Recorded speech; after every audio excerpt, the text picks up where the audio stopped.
Well, hello, my YouTube fellas and gals. Oh, I'm 5 minutes late. Whew, had to fight with some spiders. Always spiders. They're always down here driving me crazy.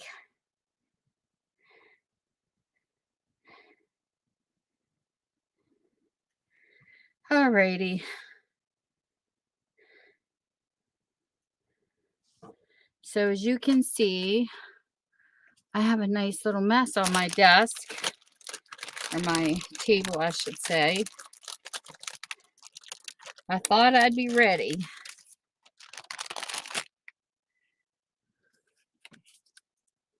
Hey, Cynthia.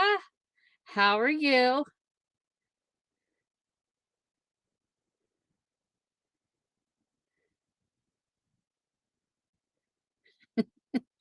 I thought I would be more ready than what I am. Ugh.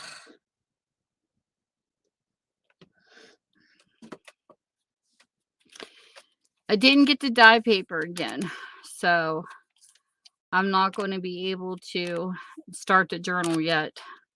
I will get there though, because I do want to start a signature journal to teach people how I do mine, but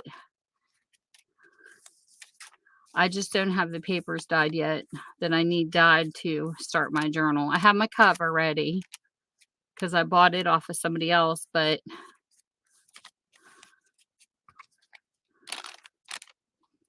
that's that.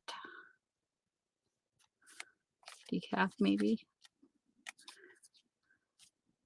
Aw, Snoopy. I might have to add him into this one. So I was trying to decide what to do tonight. Let me pull this out too. And I was going through some of my stuff that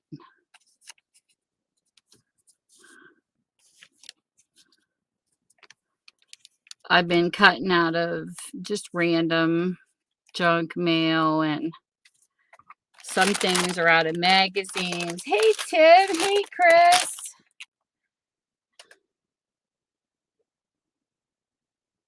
Gotta give everybody a hug. How are you all doing tonight?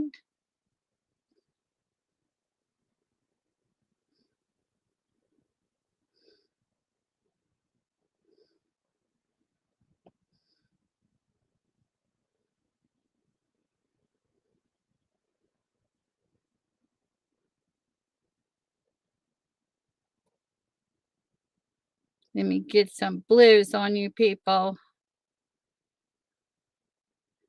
There you go. Now, if you have a channel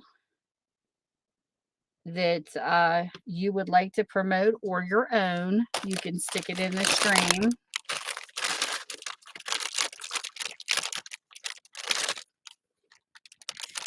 So I will get to the signature journals probably next Wednesday, but I got to have time to dye some papers first. So I'm behind, always behind. We had our yard sale Saturday. My butt was kicked. I did absolutely nothing Sunday except sleep. I was actually in bed by 9 o'clock, which is a miracle for me. I was tired. But thank goodness for my oldest daughter. She was a big help. She did most of the physical stuff. I just did most of the worrying. So I decided maybe I was picking out 3 different things to work on tonight. And I decided with all these yard sales and everything I've been seeing here lately, I've been having trip down memory lane. So I think tonight is going to be a glue book page on nostalgia stuff. So let me get all my little cuttings back in their bag.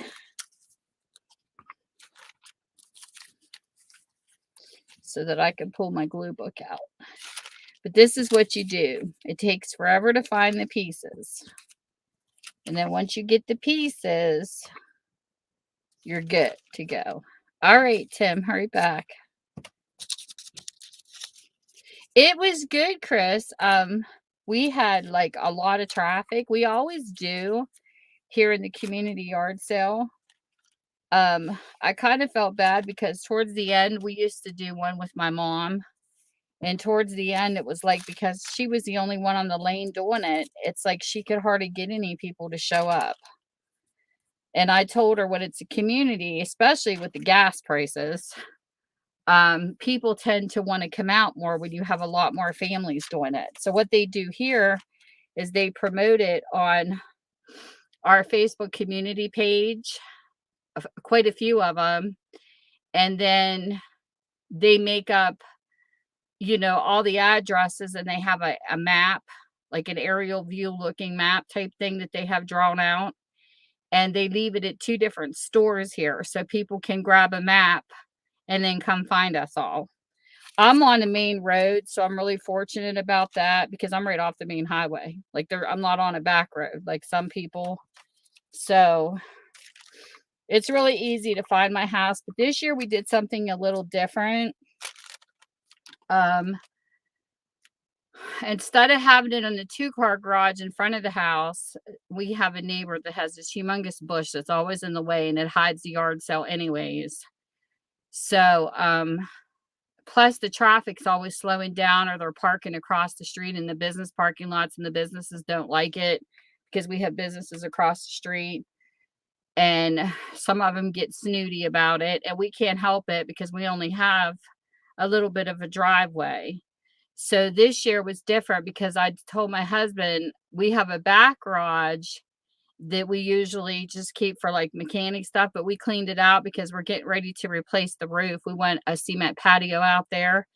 So that garage is actually empty in the back of his. It's just a small garage, but I told my husband this year we're going to have the garage sale there. So I don't have to worry about traffic jams in front of the house, and see how it goes. So what I did was I picked up my, I have a business sign that I used to use for my bookstore. I'll get to you in a second. Hey, Michelle. Hey, Stacy.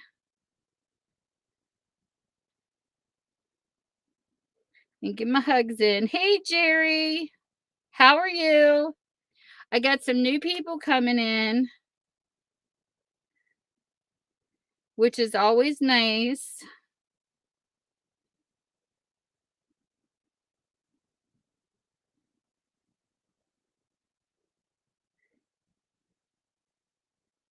So that you can share your links to your channels. Here, let me get you in blue. We're going to have a blue night in here, people. I have been really working it, and I'm so excited because we have been networking and we have been grinding, and we have been visiting a lot of channels. So there was 2 nights in a row I hardly got any sleep because we were really networking. And I'm so excited because this is the highest my channel growth has ever been. Even with YouTube knocking off bots or whatever when they do their purge. But you still have to be careful because some people subscribe for numbers to unsubscribe, and it does happen. But I have to share my goals so far. Look at that. See if it'll focus. 2,728 subscribers. Woohoo! When I get to 3K, I'm having a really nice giveaway. So I'm excited because this is the highest my channel's ever been, and my goal was only 50 people. When I started YouTube, it was all about advertising. I thought if I could get my used bookstore on here and get 50 people locally, because I wasn't thinking global, to listen to that my store is here to find me, I would be happy because then they could spread the word. But I never realized it was going to turn out like this. So I definitely surpassed my goals. I don't have any right now, except that I do like to give giveaways away when I reach certain milestones. So I'm excited, but I did grow. I felt like I was on 300 forever, and then I was stuck on 500 forever, and uh I felt like, hey, 3,000 is great, you know. I mean, well, wherever I reached was always great. Hey, Vivs. And so I'm really happy with the growth that's been happening, but I wanted to share something with you all. So I want you guys to listen to this very carefully. This is to be educational. And I have showed it, but there's some new people in here tonight, so I want to share this with you. Okay, let me get Veb in here. Hey, CDC college, you bad boy. I want to share this, so don't move, okay? When you look at Instagram and you look at YouTube, you can see that million subscribers can follow you as one person. You can have a million different people follow you, but you cannot follow a million back on Instagram or YouTube when it first starts. And I want to explain something, especially for the smaller channels that have never had this experience, because I have. You are limited, but people don't think to ask this question to Google, because I didn't either. I didn't think to ask this question, because when you see that people can have millions of followers, but you don't ask the question, how many can I follow?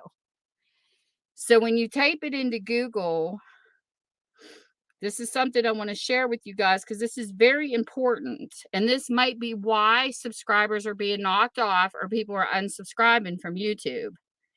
If you type in Google, how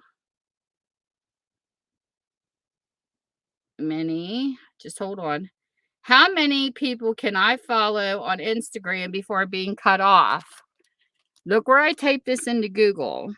How many people can I follow? To help reduce spam, Instagram doesn't allow anyone to follow more than 7,500 people. So what happens is, once you follow 7,500 people on Instagram, you get an error.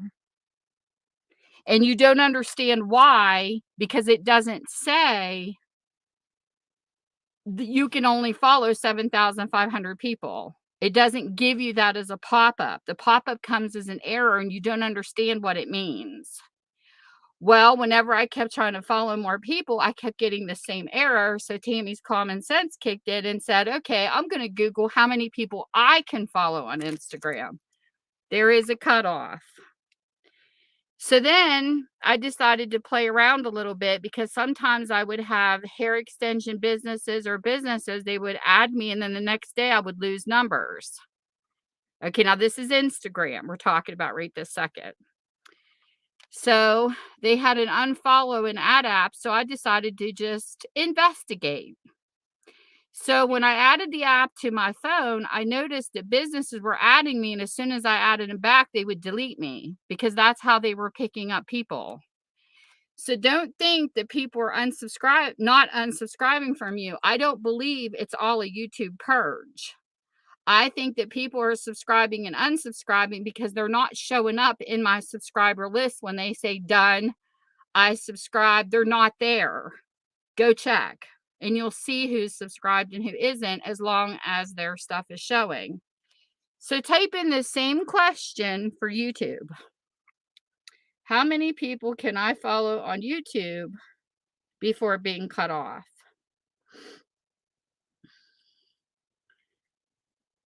Okay, let me change the word Instagram to YouTube. Hold on a minute. And this is something else that happened to me. When I started on YouTube and I started following people, I noticed once I followed 2,000 people, I was getting another error. So then I got to thinking, is the same thing happening on YouTube that happened to me on Instagram? Yes, it does, except there's a twist with YouTube. And this is what it says. I typed in the same question, how many people can I follow on YouTube? See there? before cutoff. I'm going to show this to you guys so you see the facts. Come on, focus. Okay.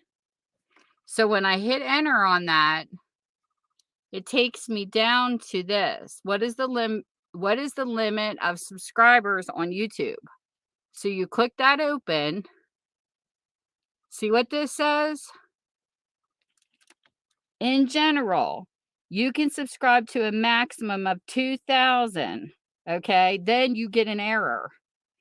It'll be 40 something, there's a 4 in front of it because I kept getting this error and I'm like, how come I can't follow any more people?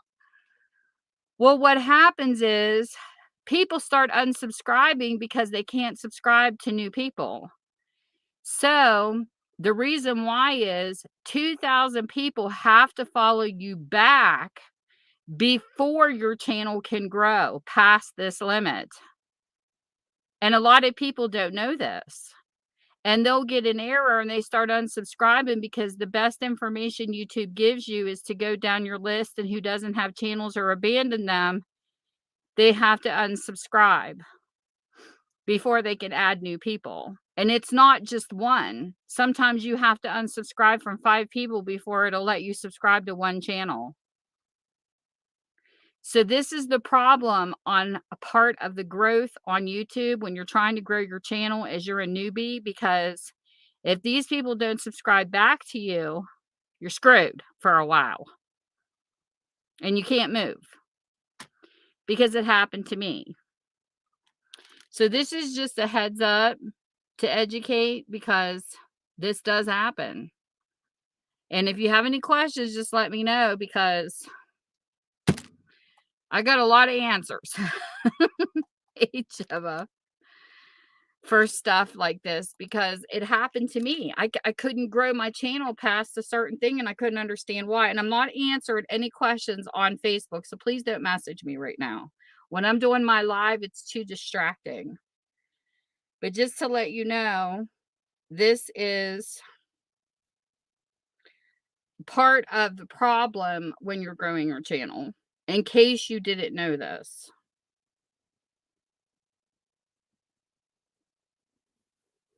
Hey, Gemma. It is so good to see you, East Dad.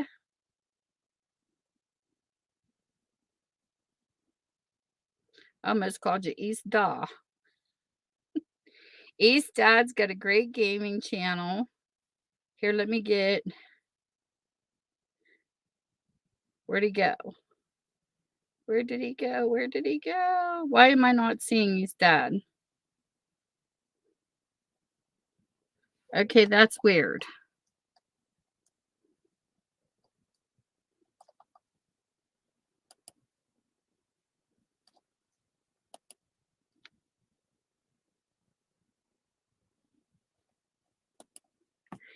Yes, East Dad was in here, and I can't find him on my list.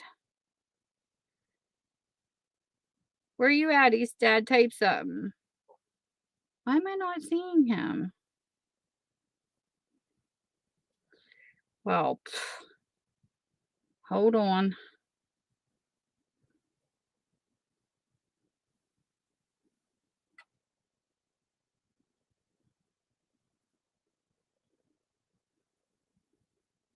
Yeah, I've recommended a few of the gamers to East Dad's channel. I've been following him since I've been on. Love you too, Gemma. I can't see him. There he is. He says, hi, April Shadows. There you go. East Dad, show your face. Show your text. He'll be like, Tammy, I can't stick my face through your computer. Get in here, East Dad. Yeah, he was in here earlier. He said, hi, April Showers.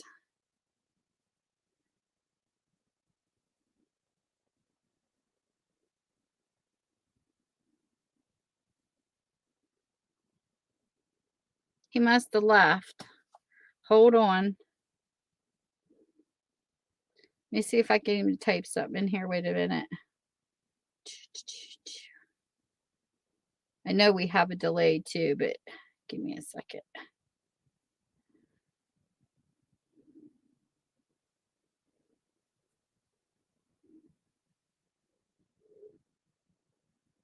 East Dad Official.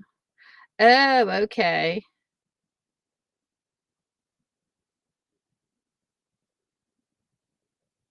He did say something about his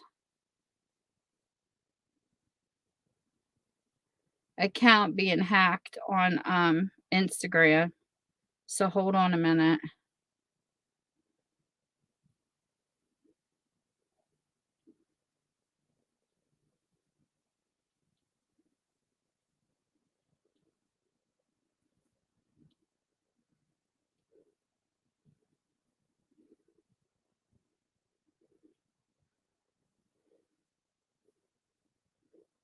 Okay. I sent him a message, so we'll see if he comes back. Welcome back. I told him, so people are asking for you in the stream. Get back in here. Sometimes the gamers will be live or they'll be in another stream and then they come in and type. I can't do that. I might multitask a couple of streams but at a time, but most of the time when I'm networking, I do one at a time. That's a lot of work. Oof. But I have met some really, really fun people.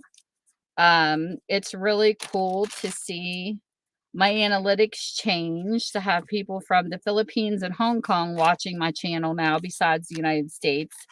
I love that. I love welcoming new countries. You know, UK doesn't show up and neither does Australia, Gemma. I was getting some Australian people, but my analytics, they don't show very many people from different countries. I know. Hey, Joe. There's Joe Gave.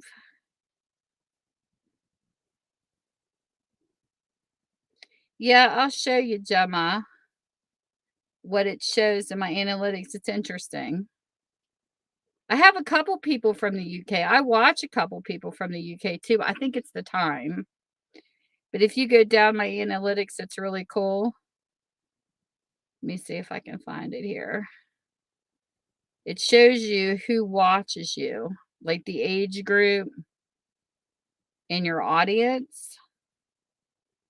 Okay, let me see if I can pull mine up to show you.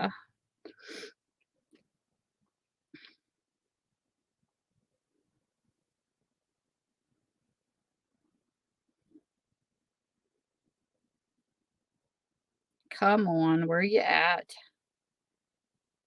Of course not. It's going to be a pain. Come on, where you at? Where are you at? Audience. Okay, see? This is where you go. You go into your YouTube studio and under audience, I have the age range of 25 to 34 and 55 to 64. And there's males are coming up. Finally, I got more females. The United States and now Philippines and a tiny percent of Hong Kong. I have no UK and no Australia people. And my DNA testing results were very interesting, Gemma. I had my DNA results done, and my top percent of my DNA is German. The second is Irish, and the third is United Kingdom. I'm a mixed nut. There he is. There's his dad. Gemma was just asking for you, mister. So you can share your links. Put your links to your channels in. That is so cool, Gemma. You're reaching a lot of people with your messages. CDC. You crazy. I'm a Heinz 52 too, Michelle. That's what I tell everybody. I'm the Motley Crew. But the Irish, I couldn't figure out. I didn't know that I had United Kingdom in my blood either, but the Irish was interesting because I was like, where did that come from? And come to find out, my one grandfather was in a newspaper clipping because he was part of the Underground Railroad, believe it or not. The farmhouse that my mother was raised in, it was my grandfather's parents' farm, and it was part of the Underground Railroad, had underground tunnels. See, we didn't know any of this. It came out in one of those old, not like our regular newspapers, but back in the day when they had like a 2-page paper. I got a copy of it and I sent it to my friend Ty on here. And I was like, I never knew that. My great grandparents were part of the Underground Railroad, and they were a stop off to the railroad in Wheeling. So that was very, very interesting piece of history. But how I found out about his descent was it said his name and it said Irish. And it was in that newspaper clipping. And I told my mom, I said, it came from your dad's side of the family. That's where our Irish came from in our DNA. So yeah, it was very interesting. And then the DNA place puts, kind of like the location. It'll show you like a map area. And I remember my grandmother talking about Czechoslovakia. So it was like in that area, and they had like a range on the DNA where my ancestors came from. I thought that was really cool. Very, very cool stuff to learn about your family. So, yep. We all have a little bit of immigration in there. At least I know my family does. Oh, there's Vaughn. There's Pinchy Cheeks.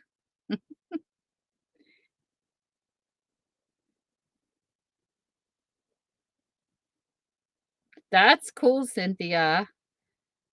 That's so awesome. See? Thank you, Joe.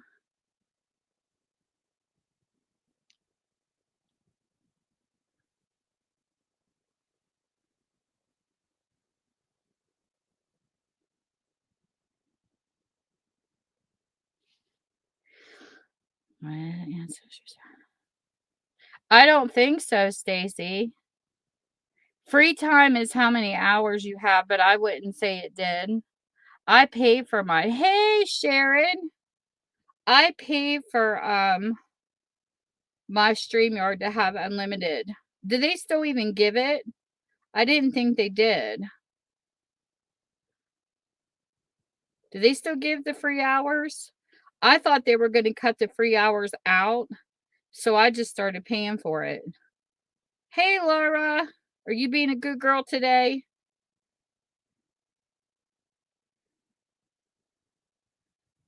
Oh, they still give the 20 hours? See, I thought that they did away with that, so I just started paying for it. Because StreamYard was always sending me a warning email saying, you've used up your time. And when I used to sell on here, it kind of made it hard because I would sell like once a month. I haven't had a sale in a while. Yeah, this is a lot of ephemera I cut out, Noelle. Michelle, I put these. I keep this in a little box beside me so I can pluck from it.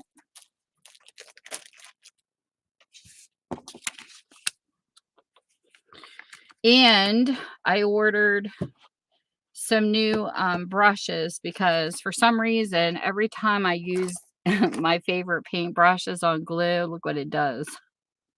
I got these cheap from Walmart. I actually need to add Gorilla Glue to these because I really like these brushes, but they get wobbly. I don't think they're meant for glue. They're meant for paint. But I use all my brushes. So I had to order new ones for my glue. And I had some wooden paint brushes, but they got sticky and I can't use those. So I decided to Google brushes to be used for glue, and they gave me the option of buying these silicone brushes, so I'm going to try them. And I also ordered 2 new sets of brushes from Ranger. I got one from one of their artists, a set, and one that's actually the Ranger brand to try for painting. So yeah, that's coming. Where's my glue book? And I have to coffee dye paper to turn. This is I bought this off of Patty Lang when I used to go to her sales. This is one of the covers that she made. It was actually like this, but I'm going to turn it inside out. And I'm going to turn this into a journal and show people how to do signatures. This is what I'm hoping to work on next Wednesday, because I didn't have a chance to coffee dye paper. I need to get some dyed papers because I'm out. So on that note, tonight is going to be glue book night again. You're probably going to get sick of seeing my glue book, but I like my glue book. So I decided, with all of the fun stuff I've been seeing in yard sales and things like that, that I would do a nostalgic glue tonight. So let's see here. Well, good night. You have a good night too, East Dad. Thanks for stopping. And you got to go check out East Dad's channel. He does fun gaming. So does Von D. They're fun to hang out with. Sometimes I will just hang out at night and catch up with my journaling or something. I find something to do and let them play their game over in the corner to help them get some watch time.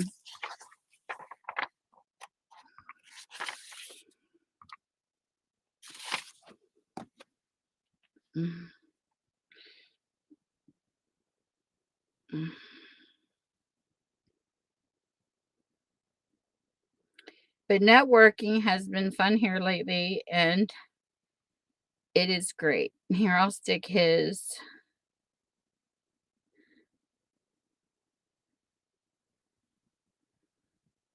If any of you feel up to it, go to the people's channels, because you can do this in blue. Click on their name. It says go to channel under actions. And this is what I do when I moderate for streams who allow it, that is, when we're networking.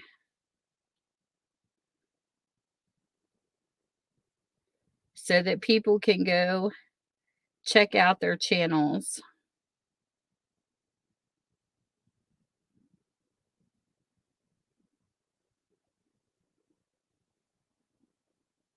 Is it cheap to chic or cheap to chick? I never know what to say. Poor Sharon.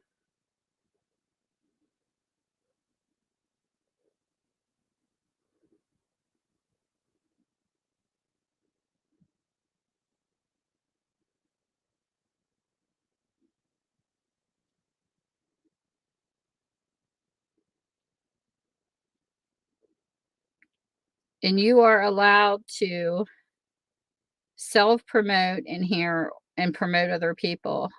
Hey, Lisa.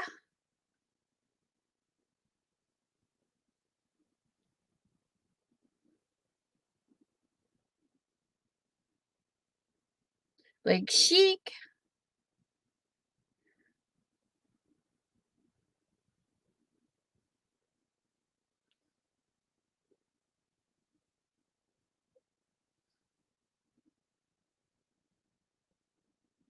My welcome Wednesdays are just that. They mean to welcome people.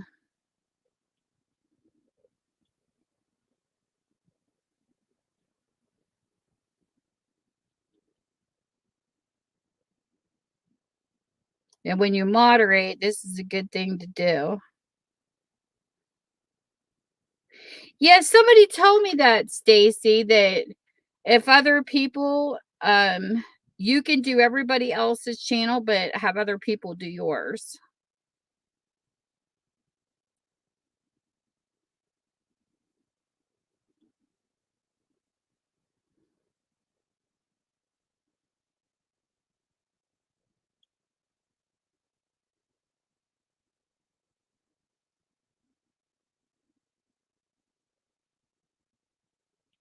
And what I always tell people, go check him out if you like what their channel's about. Subscribe. If you don't, you don't.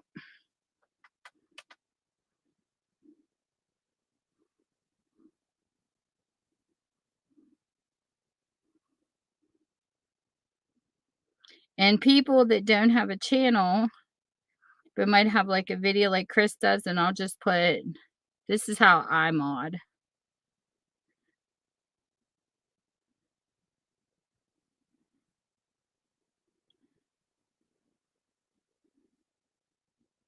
I'll put a channel and then I'll put a link. So there's Chris's link. And one thing that's nice is when you have each other's links, it's nicer because then you can see notifications better too. Than, one add in just one person. And then I'm going to put Gemma's in here too.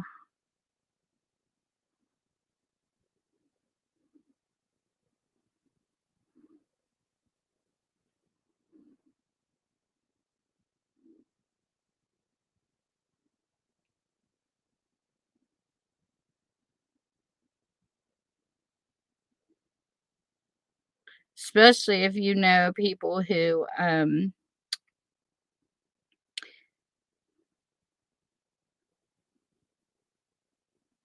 she's very educational. Gemma is on autism.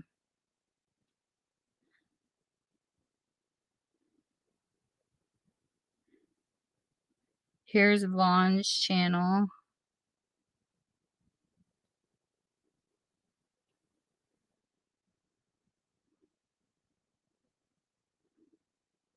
I guess I should have done this when people came in. Thank you, Mark.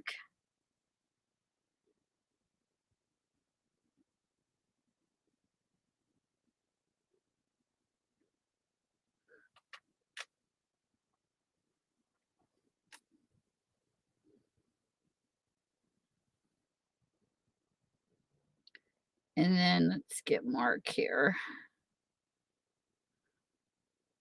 Here's Mark's link.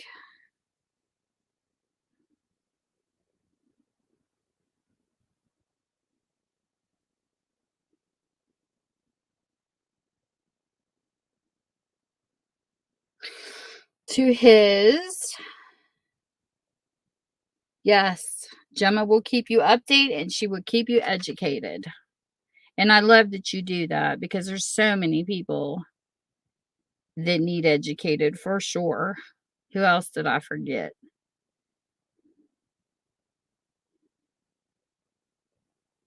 I'm going back as far as I can go.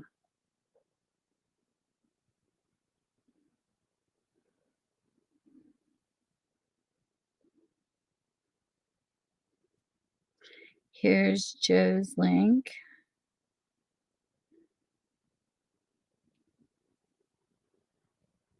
Just make sure that the channels that you promote are channels that are in here at the time. Oop.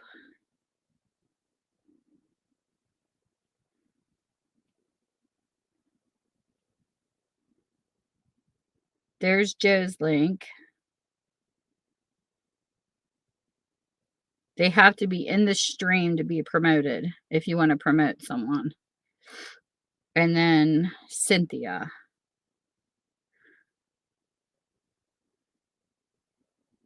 Because some people that come and support your channels, they might not have a channel, but they are wonderful supporters. So I will put their links in even if they don't have a channel technically, but they are like Cynthia and all these people. They're great supporters.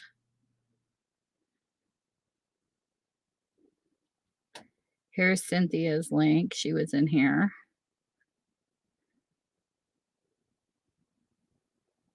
I think I got everybody. If I missed anybody, please let me know. Lisa. I forgot Lisa.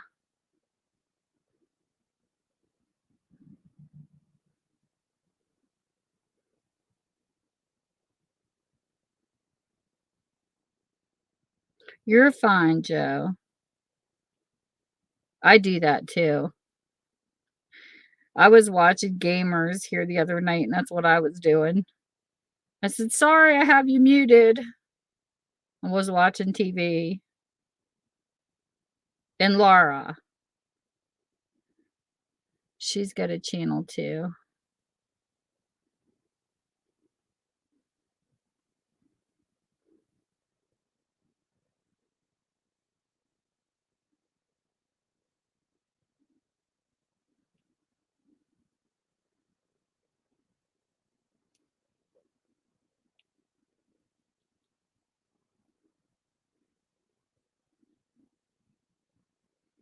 There we go. Oh, yeah, and Tim. I must have missed him. Let me see if I can go back and find his channel. Sometimes it don't let me go back so far. Tim's got like 4 channels, but this is the one he was in here tonight. Yes, he's very close to 1K. He's at 990. He's really close.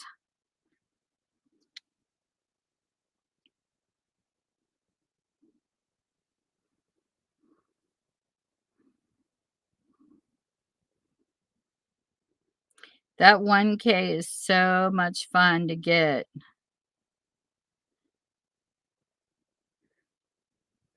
Hey, Cold Heart. Hey, Save.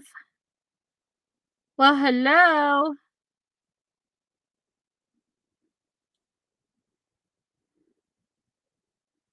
Let me get Cold up here. Oh, you're over halfway there.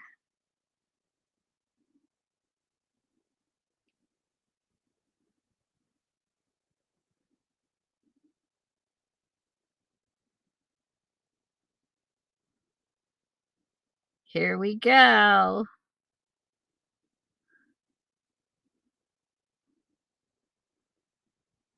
Yo, I see you. Mark. It's okay, Mark. You still matter. Yep. Some people say that they're gonna wait till they get to 1K before they even start their channel, Stacy. I forget who said that the other day. I thought that was funny because they're close. They got a lot of subscribers, but they don't have a channel yet. And I thought that was cool. Hey, that's kind of like the best way to do it. Yes, Tim is very close. That 1K, people get so excited. I love it. So, like I said, I had a nostalgic, so I decided I'm going to glue nostalgic pictures. At least they're nostalgic to me. Pieces of history and fun things like that. Eight more for Tim. Oh my goodness. Who's ever not subscribed to Tim, hit him up. Let me see if I can share his channel to my Facebook. I'm going to put 8 more people to 1K and see who will help.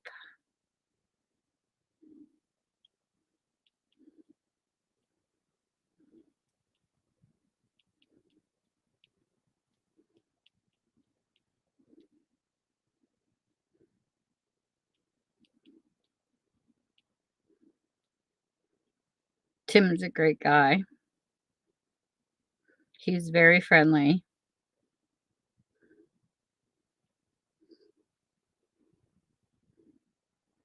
Gotta get over to my Facebook.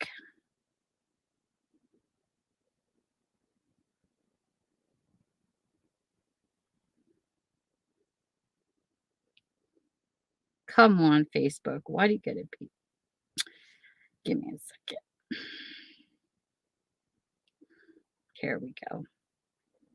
I don't know why Facebook does this, but I always get this little purse that makes me set everybody to public.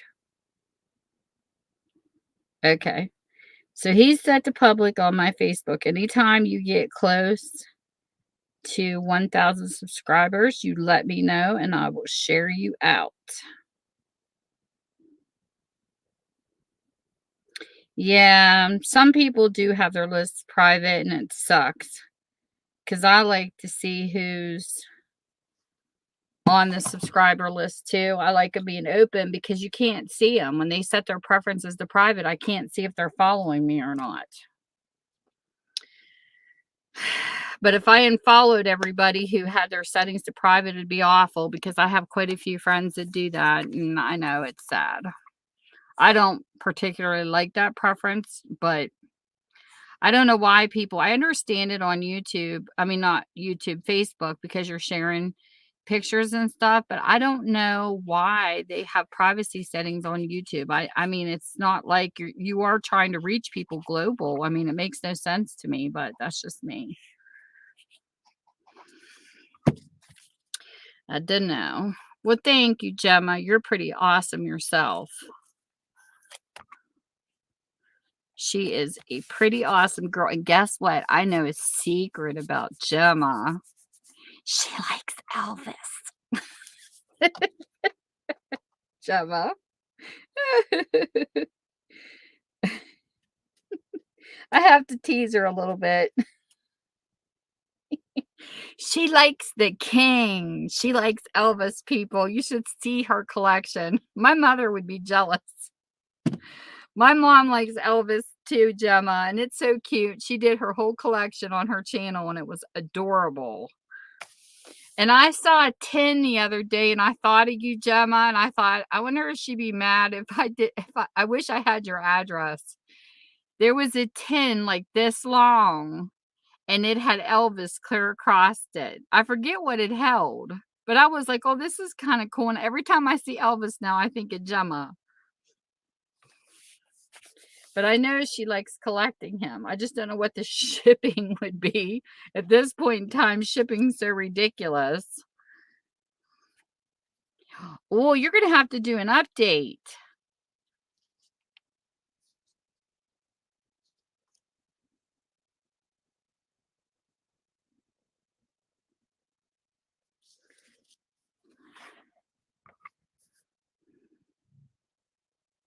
Why isn't that into our league, Mark? That would be actually cool to see.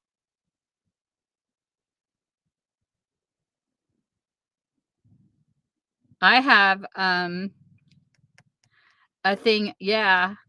It's cool because I have a binder upstairs that has a whole bunch of magazines in it too.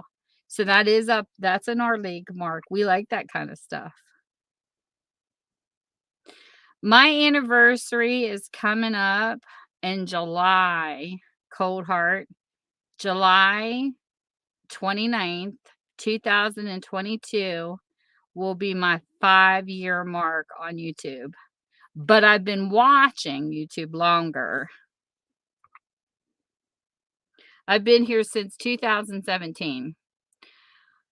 When I first came to YouTube, I was a Yahoo chatter. I ran a Yahoo chat room. If you know what Yahoo is, I came back in 2001 and I had my own room on Yahoo for over 6 years. About 6 years, somewhere around there. And we used to play music videos from YouTube clear back in the day. So I've been around YouTube for years, but I never knew the common user could have YouTube. How I ended up on YouTube is a really funny story because every time I came to YouTube, it was always about music or how to fix something like a clogged drain. I like those kind of shows, the do it yourselves. And I was actually really addicted to the do it yourself network. So much so I busted our bathroom wall one day when my husband was at work. He come home, he says, "What did you do?" I said, "I want to extend the bathroom." When you get to watching those do it yourself channels, they make that stuff look easy. And I did. I took a hammer and knocked the whole wall out, and he had to extend the bathroom. It was beautiful when it was done. Because there was a closet right here on the other side, and my bathroom was real tiny. My sister in the house before we did, we had a couch, a toilet here, and then a sink right here. Well, she put the wrong kind of paint on the tub, so whenever you would get in the bathtub, you would have floating paint chips. I'm like, "What the heck is this?" So I told my husband I wanted to redo it. So when we redid it, I knocked out this closet wall that was right here. That turned into a shower unit, and I made the bathroom gray and light blue. It was beautiful when it was done. And we put like a real pretty dark brown trim in it, and then it had blues and grays mixed into waterproof paneling. I picked out the whole thing. We had a gray toilet, a gray shower, and then the sink went this way and had mirrors, like not mirrors, lights pointing down to the sink. Really beautiful when it was done. This is our house that burnt down though. That's another story because we turned it into rental property after we flipped it. And then one of my renters, who is an EMT, she had a cat and she decided to pop something in her toaster and go to the bathroom. And the cat jumped up and knocked the paper towels into the toaster and caught the house on fire. And I mean, it burned it to the ground. Like there was no saving the house, but I'm just glad they got out. But we did a lot of work. Like I remember we took a room at a time. One of my whole paychecks when I was an airbrush painter went into the paneling in the living room. We bought hunter green carpet. It was beautiful. It was beautiful. I have before and after pictures saved on an external hard drive somewhere. We had cabinets that were Amish made. Like, I mean, you couldn't punch these things or you'd break your hand. That's how strong these cabinets were. My husband was going to throw them out. And I'm like, why? Give me a sander, plug it in, show me how to use it, and I'm going to redo them. So I took the doors off. I took, because even all the hardware on the cabinetry, it was awful. It was like corroded and gross. I took everything apart, put it outside, worked for hours sanding these down. And I picked the color ebony for a stain. The most beautiful cabinets you ever seen when they were finished. And we put silver on them, and the ebony gave it almost like a leather look. And I told him if I had a stamp, I would have stamped a rearing horse in each door. It would have been so cool of a design if I had a brand to be able to stick on these cabinets. They'd have been beautiful because I love horses. So we redid them and rehung them up. I put silver stuff on. I mean, they just shined. And I do have before and afters of those. And it was just amazing. We put a lot of sweat and hard work into that house, but it's just what at the end of the day, I'm just thankful her and her kids got out. I did not dwell on the house. I couldn't, because I'm just thankful. If one of her kids would have died in that house, that would have crushed me. And I just thank God her and her family got out. That was the most important thing to me. But yeah, our rental property is no longer there, but we ended up selling the property that was left over, and we're good. Something we just had to put behind us. But it did teach us a lot of work, a lot of hard work, and how you could repurpose some things you already have. And sometimes you got to let go of things. But it happens. Stuff happens. So that's nostalgic to me. I think this is so cool. And then I loved looking at the stars.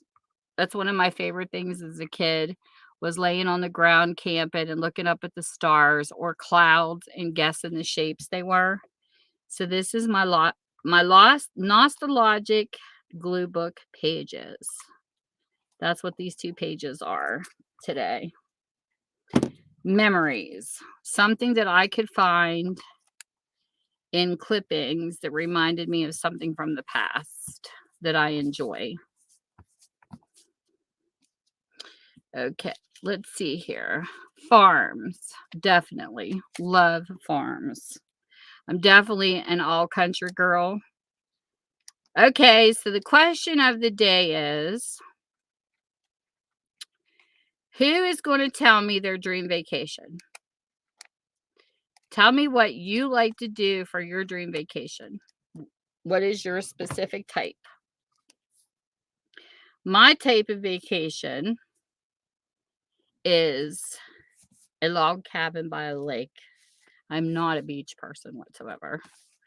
I don't mind, like, if I had to sit by a beach and maybe listen to waves and read books, but to swim in it, not interested. But I am definitely this is me. Give me a swimming hole, bare feet, cut off shorts, you name it, I'm in it. That's the kind of vacation I like. I wanna go stay in Scotland for about a month. That's the top of my bucket list.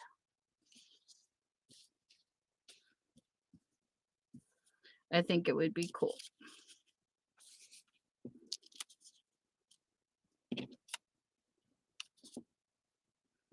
So you wanna visit Ireland.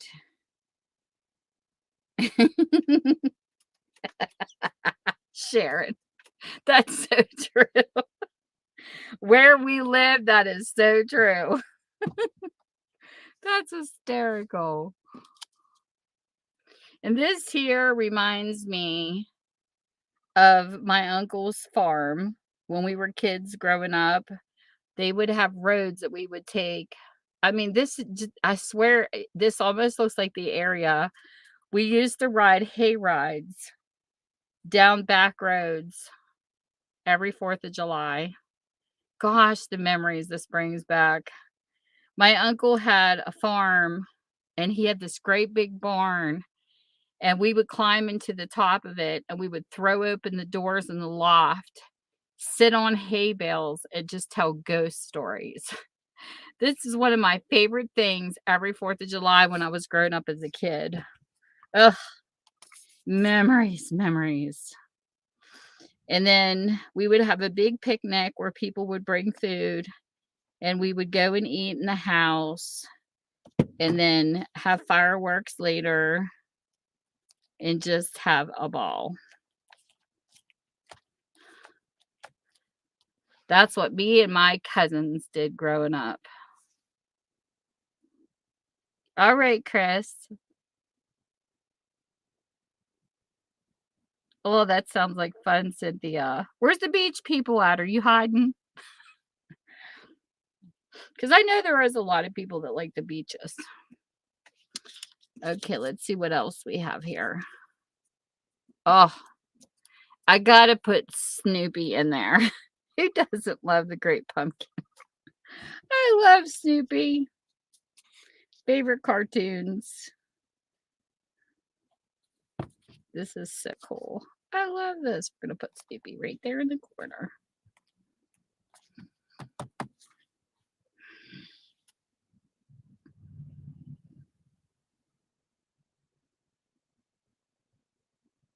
Oh, that sounds interesting, Mark. Very interesting. Hey, Jessica. Well, welcome.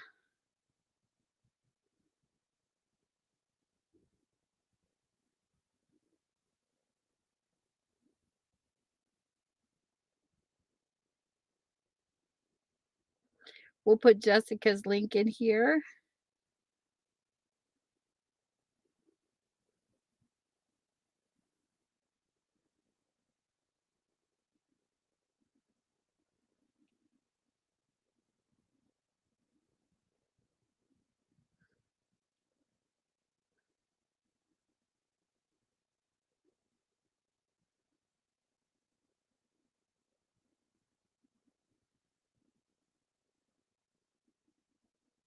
There we go. Yes, we're from the USA. You know, it's funny. I used to have a friend a really long time ago, Jessica from New Zealand on Yahoo. She had the cutest little screen name ever. Happy Little Nut. And we used to pick on each other because she would make fun of Bill Gates. So back then you could sneak up on people in the chat rooms and mess with them. And I made Bill Gates' favorite little kiwi. That was my actual screen name. And I snuck up on her and she says, "Who is that?" You should have heard her. I had her going for like 15 minutes. I said, "Come here, little kiwi, and sit on my lap." She says, "Get out of here." She was so funny. And then it took her a few guesses, and like her fourth guess, she guessed it was me. And I said, "Yep, you got it." She says, "You're so mean." But we used to pick on each other, and she used to call me Tim Tam. She called me Tim Tam all the time. And I go, "What the heck is a Tim Tam?" She said, "It's a tasty cake." It's a compliment. So here not too long ago, I actually Googled Tim Tams and I ordered some through Amazon and they taste pretty darn good. But I never heard of them because what I used to find fascinating was listening to different people in different countries and what they called certain things. Like people in the UK call cookies biscuits. And it's funny because we used to do a comparison where they would hold up their food on cam and I would tell them what it's called here. And then we were talking to this one girl in Australia. She said their McDonald's had Aussie burgers. I go, "What's an Aussie burger?" Because it's just cute. Because we have, different names for different things, even in our McDonald's. But biscuits over there are like they're like hard with cream in the center. That's a cookie here. A biscuit here is like bread. So I find it really cute the differences in the countries. It's like it's awesome. Let me see if I can get a picture. Yes. It's not good. Let me see if it'll show me the picture on the front of the box. Wait a minute.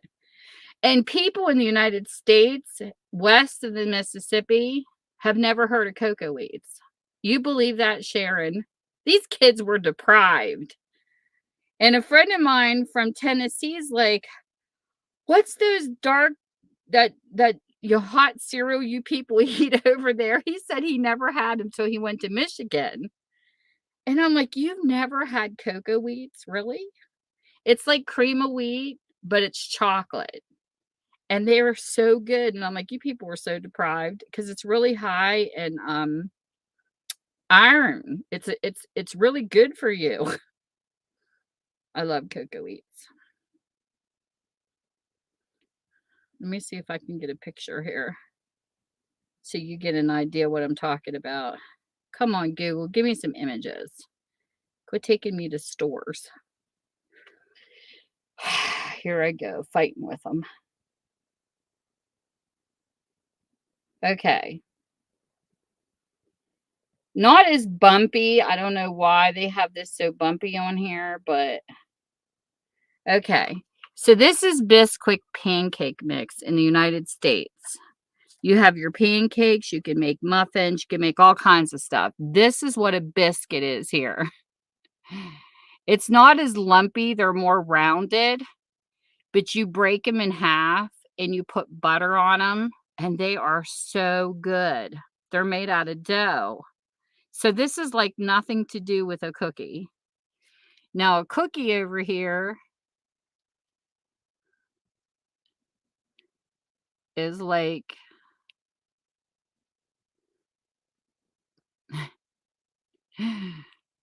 this is what we call cookies.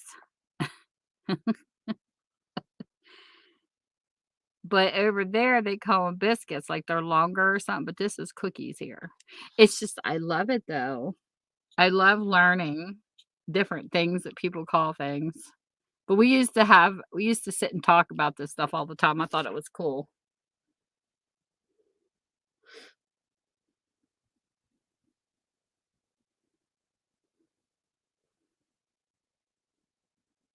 Always learn something new, you know? I remember one of my friends from the UK came here to go to college, and we used to talk all the time through, Yahoo, and he said he really missed a lot of foods over there. I said, "I bet." He says, "'Cause some things you just can't find in the United States that we have in the UK," and I said, "I'm sure."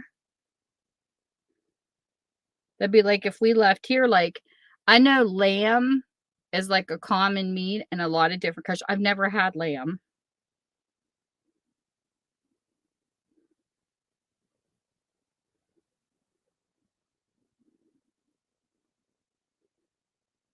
Oh my goodness, Laura. And it's and the thing about cocoa wheats is it's made in the United States. It's been in our um I'll show you what cocoa wheats is.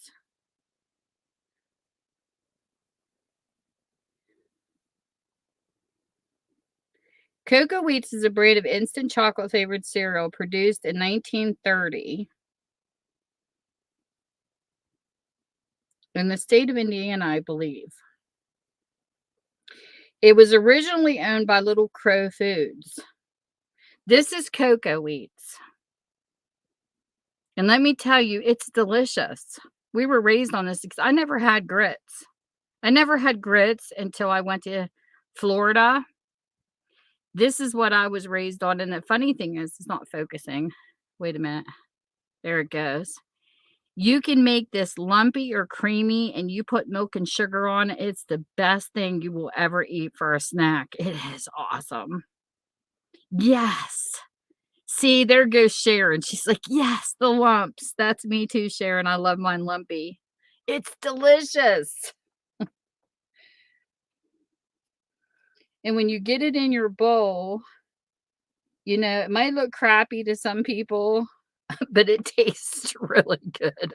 It's like all full of chocolate. It's got iron and oh, I don't know. It's just delicious. And I can't believe the people in the United States has never heard of it here. It's got 55 milligrams of potassium, only 43 milligrams of sodium, which is pretty good when you compare it to pop, at least. Um, Zero cholesterol, 0.2 grams of saturated fat. Now, after you add sugar and milk, of course, you might have a little bit more than that. Let me see here. Maybe it was potassium I was thinking. Protein's 4.7. It's got calcium 18% and iron 74%. That's the ingredients in it.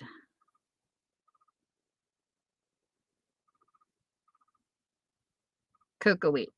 I'm telling you, if you like chocolate, this is where you get it. It is. It's really good, Mark. But I often wondered because Chris actually had a hard time. He came over here from the UK to go to Florida University, and we became friends through Yahoo. And then we lost touch. I never did find out if he finished his computer science classes, but he was really smart. He's fun to hang out with. But it's been a long time. His mom married an American and his brother came here underage, but since Chris was of age, he had a hard time working here while he was in college because he couldn't get a visa because he wasn't an American citizen, of course. So he could only stay here for so many months. And then his mom ended up with cancer. So all the money he had to go to college, because you have to show you have the money before you come here, went into her care. And then at one point, he had to go back to the UK for a period for his visa, to reinstate it. So then he reinstated it and he came back again. And then after that, I lost touch with him. So I don't know what happened. But I know he had a younger brother. We used to talk all the time. Good. He was just a lot of fun. He called me one time.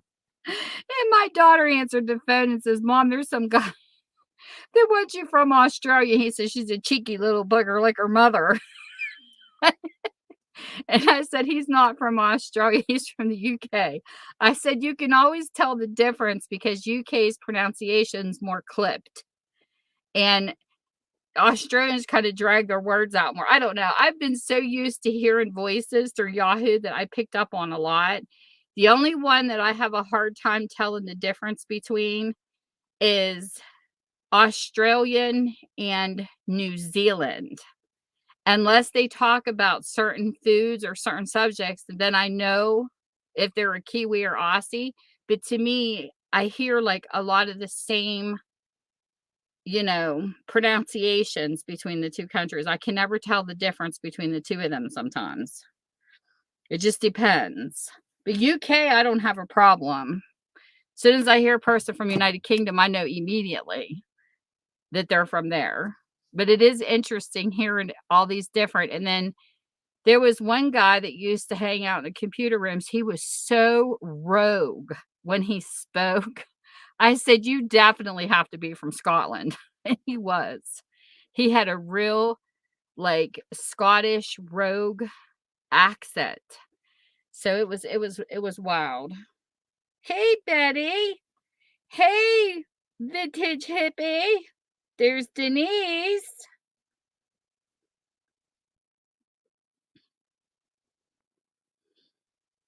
She got the hippie bus. Let me get these, I call them cultural differences because people would say, "I don't have an accent." That's okay, cultural difference then.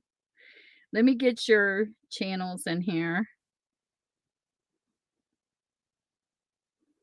Betty's a riot. She's so darn funny. Oh my goodness. And there's Dave. You snuck in here on me.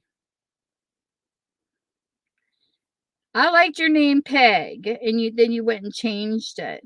Yeah, there are, Mark. There are, definitely.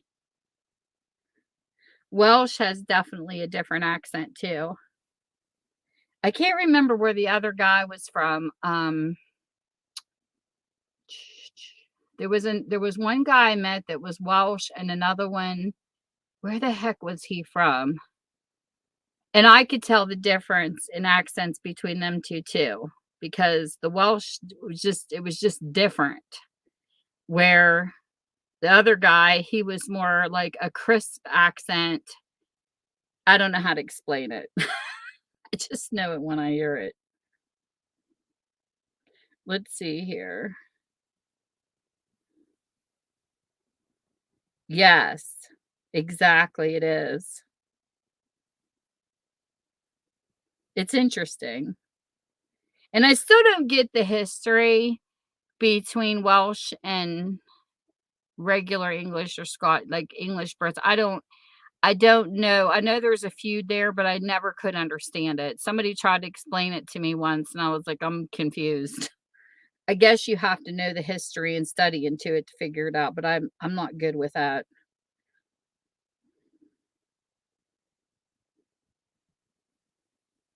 Here's Betty's channel. But it is interesting learning the history. Like, I love watching the show Outlanders. Oh, it's one of my favorite time travel shows. There's Betty's channel. And who else came in here?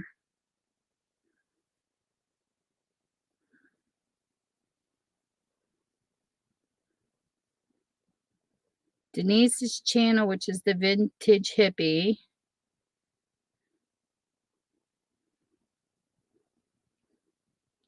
Let me get her in here. And then we have Dave that loves to push. Yes, I'm going to announce your channel this way. Dave loves to push the limits of his YouTube. And I love it because he's sassy. He's sassy like we are. Some of us are. This is Dave, aka Crypt, aka Pegasus's channel. And he plays all copyrighted music. And he's always getting in trouble. They take his stream down, he has to restart another. But it's fun to hang out on Dave's channel because you can put your request in and it'll play your song, and it's a nice variety. He has bots set to where one person at a time can play whatever song they want to play. Oh, that's very interesting, Mark. Very interesting. I know, that's so funny, Dave. There's Benny. There's our Benny local. Gotta go to Benny's channel. Benny's a riot. She's one of those people you just want to bebop and sing and dance with when she's in her car.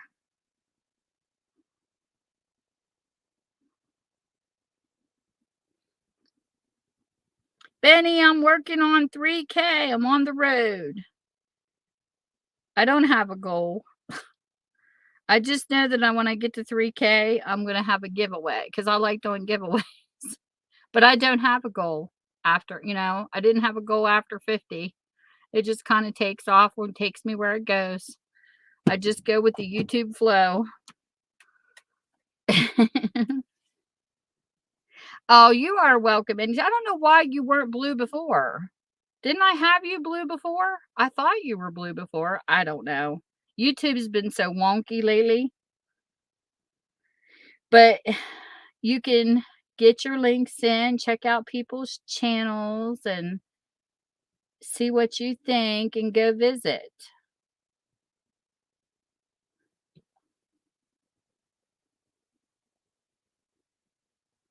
And we can all come find each other. All right, Joe. You have a good one. I know. Can you believe it? I can't believe it. My goal was 50, Benny. I wanted 50 people to get advertising for my bookstore in West Virginia so people could find me because advertising was so expensive. And then look what happened. But anyways, the story about my channel was I didn't know the common user could have a YouTube channel. I only used it for music and things like that. So one day when I opened up my used bookstore, I went into Facebook and typed in, like business advice and things like that.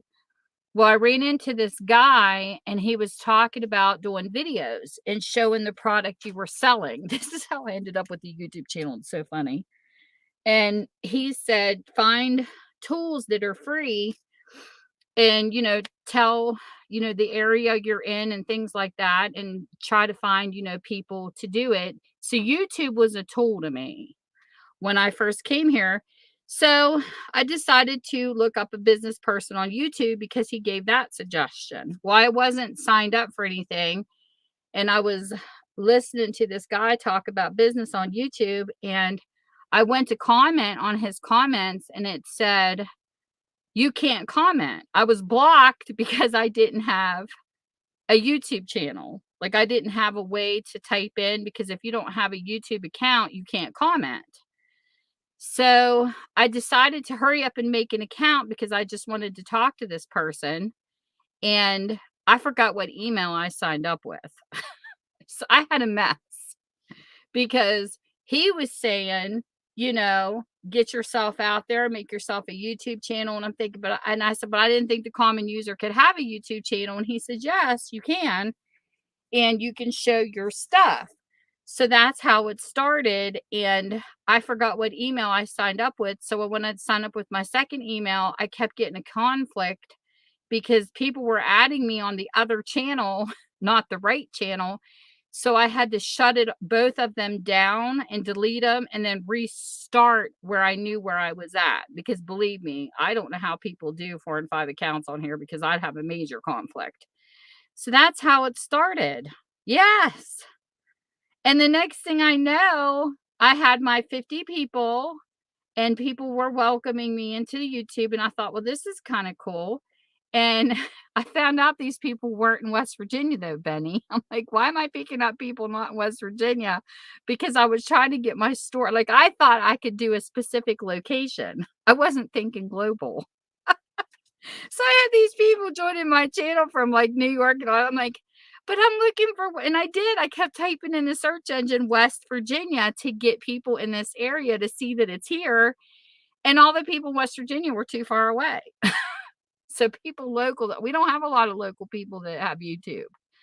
So that's how it all started. And next thing I know, I kept growing and growing and meeting these gamers and all these different types of people. This one kid, D1 was one of my first people on here, and he loves Star Wars. And then this kid that added my channel was amazing. He would take old tennis shoes and turn them into the most amazing tennis shoes you ever saw. He had like this turntable. I don't know why he quit, because his channel was still there, but he's not, I don't know what happened to him, but he would have this turntable and he'd put these old tennis shoes and spray paint them, and they were gorgeous when he was done. And he repurposed them like they were brand new. And I told him, these tennis shoes are amazing. So, I was all over the place when I came to YouTube, but that's how it all started. And I was watching certain channels before I even became a YouTuber myself. I don't know. I'm more a fly on a wall. And I remember when I sat down to do my first video, it took me 5 retakes. I kept sitting there going, Tammy, you can do this. Because I like being behind the scenes. Like if I had to do anything to do with the movies, I'd probably be the makeup artist or the hairdresser. I like the behind the scenes stuff. I have stage fright. So it's like weird this YouTube channel took off. It's just weird that I even have this many people, because I think, wow, that's a lot of people. When you think about 2,000, 1,000 people in one room with you, it's like, and I'll never forget when Tottie's husband, she's in the millions as a makeup artist. I will never forget her husband doing a video, and I could totally relate to everything he said, because he sat down in the front of the camera and he's like, I'm just sitting over here in a room by myself. And I look at how many subscribers my wife has, and I can't imagine having a million eyes staring at me right now. He said, it kind of freaks me out. He was so funny in that video. But he did a skincare line for men. And it was really funny because my husband was listening to it, and he's like, that's really cool, actually. He says, I kind of wouldn't mind trying that. He was here in the video. And I said, see, I told Tottie's husband, I said, see, you encouraged my husband to go try out this stuff. But he says, because skincare is not just for women, it's for men too. He says, men really need to take care of their skin because you're in mills, you're sweating. And he has a point. Her husband was so humbled when he did that video. It just cracked me up. Because I'm sitting there thinking, if I had a million people staring at me right now, I'd probably freak out too. But this is my favorite drink. I love orange mango body armor. Oh, I love this stuff. It's so hot here right now because our central air broke down. So we've been using different air conditioners in our window. But I'm thirsty.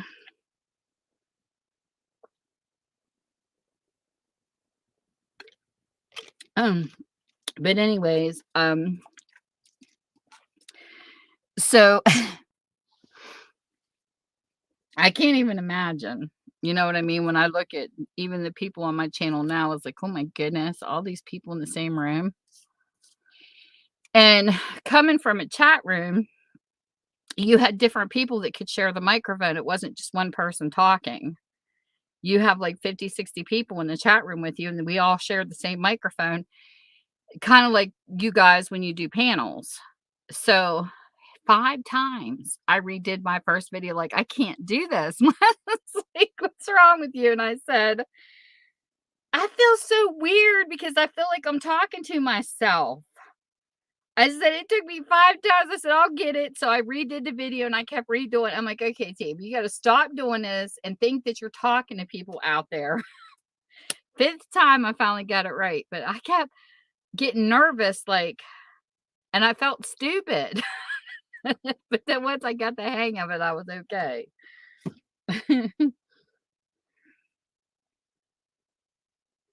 Oh my gosh, Benny. I used to get picked for leads all the time. I remember being so nervous, my palms would sweat. I would be one of them people. I would definitely have stage fright. And I used to get picked in church. I used to get picked in grade school. they would make me do lines, and I'm like, "Are you people crazy? I can't remember where my keys are at, let alone lines to place." But they always would stick me out there, and I used to hate it. I would be so nervous. I would beg them to pick somebody else, and they're like, "No, you have to do it." And I'm like, "Ew." And yeah, I was picked like that a few times. My mom's got pictures of me doing plays, and it was in a dress. Yeah, that was even worse. I am so a Tom girl. I am not a person that likes dresses. So yeah, I was forced, Benny. I was forced. Hey, Paul. I would rather be a backup person.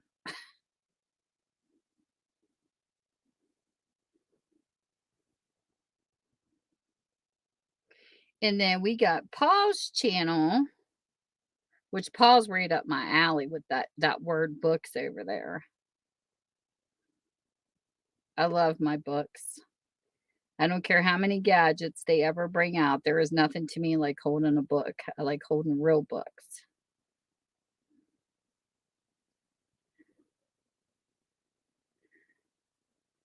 So here's Paul's channel. He's a gamer and a book person.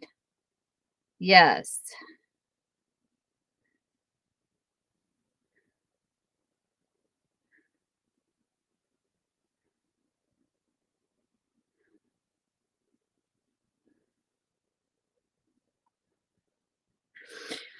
But I don't know. It took a little adjustment. But that's crazy, Benny. I'm glad you got nerves because I never did. I'm the stage fright kid. So there's Lincoln. Oops. I have an old picture of Lincoln I'm going to stick down here in the corner. I'm not much of a people person when it comes to pictures, but I'm more like landscapes and things like that. But I'll stick him in here. Why not? He's vintage. He's considered vintage or antique.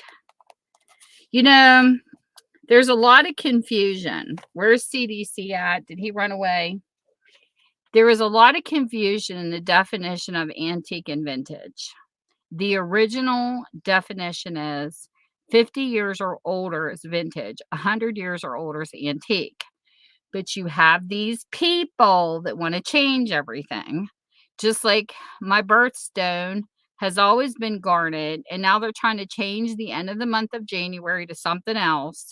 And it's like, no, it's always been garnet, and I'm not changing. But it's funny because now they're trying to say that vintage is 20 years older. No, it's not. It's 50.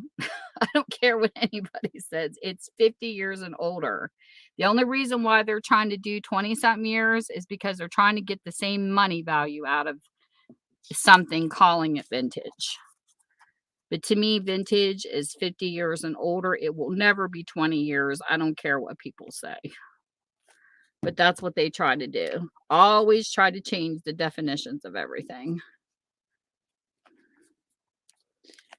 So,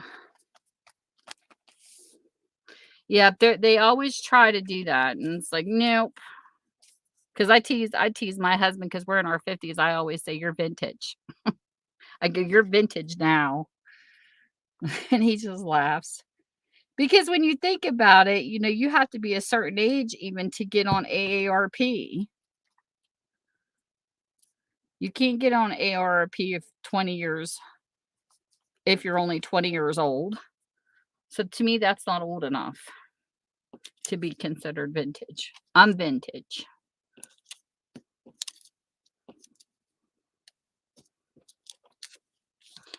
So I have some really cute Norman Rockwell pictures.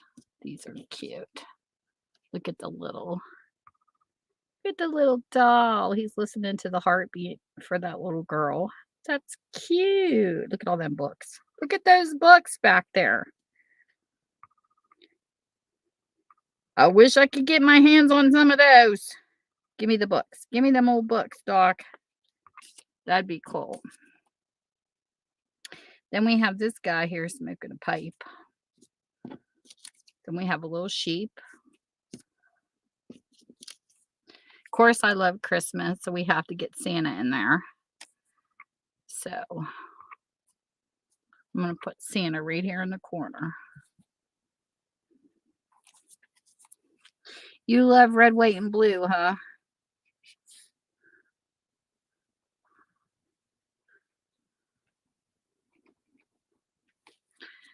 So let's get Santa.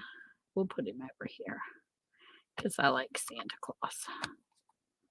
Christmas is my favorite holiday. And bobbing for apples.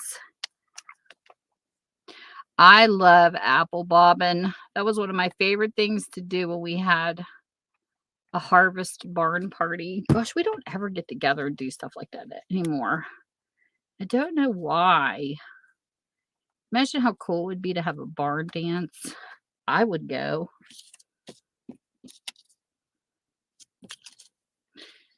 And I like this picture too, but I don't have enough room to stick it on there. But look how cute that baby carriage is. That's adorable. I love finding old looking pictures.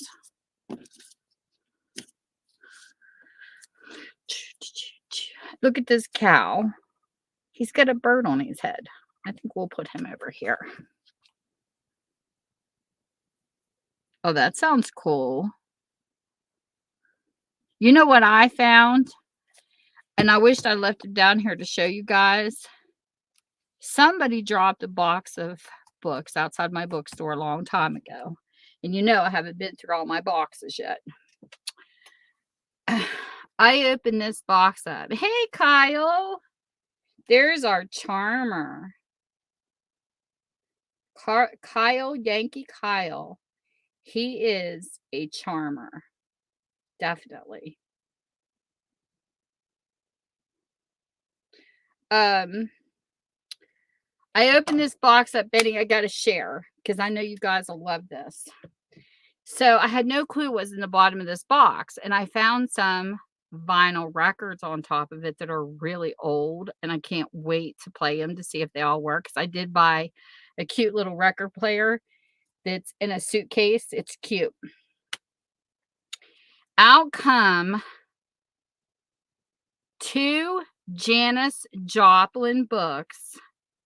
One of them has a book and 3 cassettes in it, and it's like a box. And then there was 2 books that are hardbacks. Excuse me.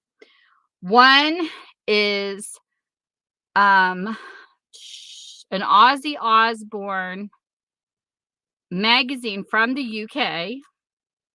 It's a collectible. The other thing that came out was a Beatles magazine. Like 5 Johnny Depp covered magazines. You know how popular that would be right now? He's like all over social media. And a little book like this big with all Johnny's movies and his pictures through it. I was like, this came out of the bottom of a box. And I was like, holy crap. I didn't know this was here.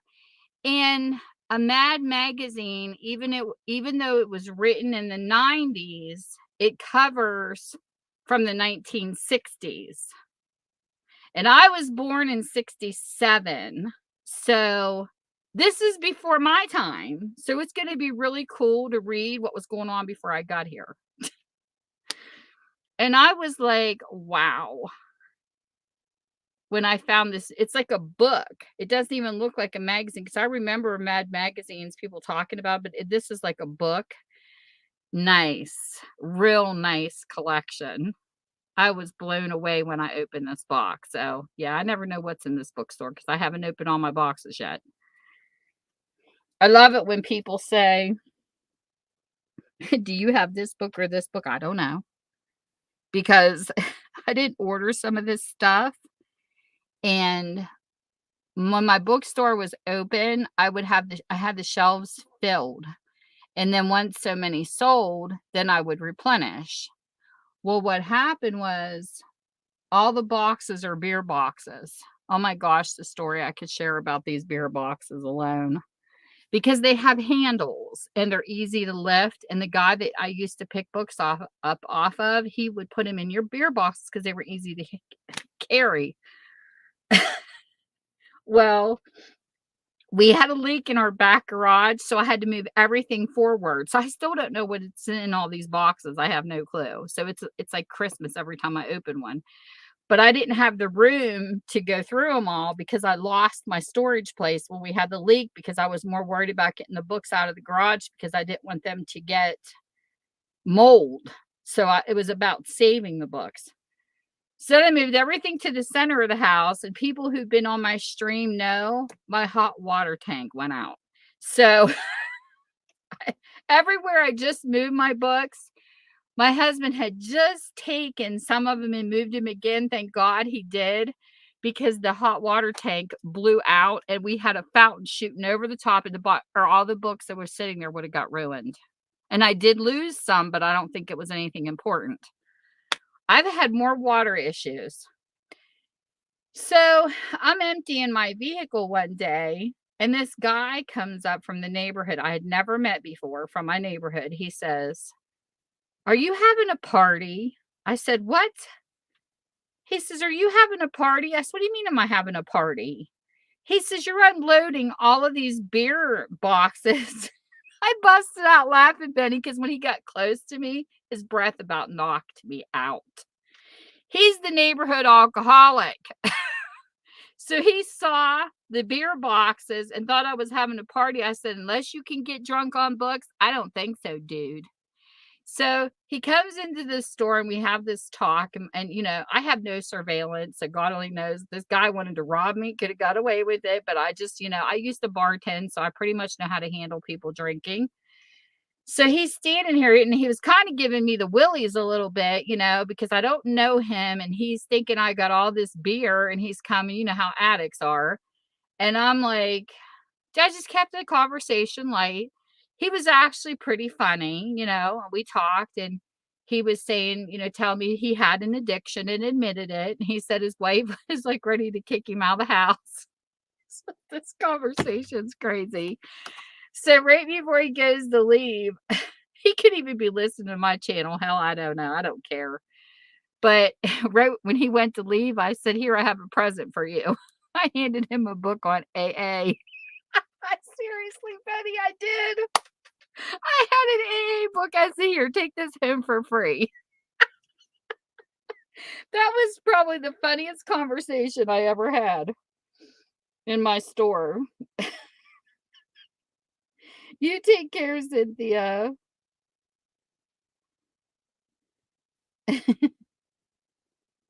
But oh my gosh, that was funny.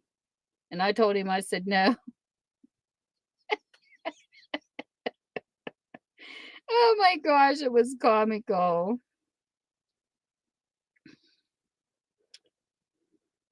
Well, thank you, Cynthia, and thank you for stopping, Mark. It was funny. And he looked at me and he said, "Yeah, I probably could use this." That's what he said to me. And he took it home.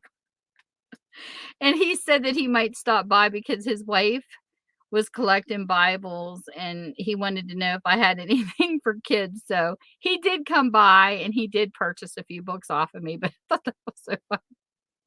Oh my God. It was so funny.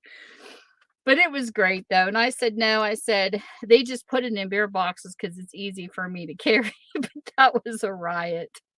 That was so funny. So yes, people, I'm corny offline too. Not just in chat. I do crazy stuff in person. Oh my goodness. But thank goodness he did turn out to be a decent person. I know that all people have addictions, aren't bad people, but that was funny.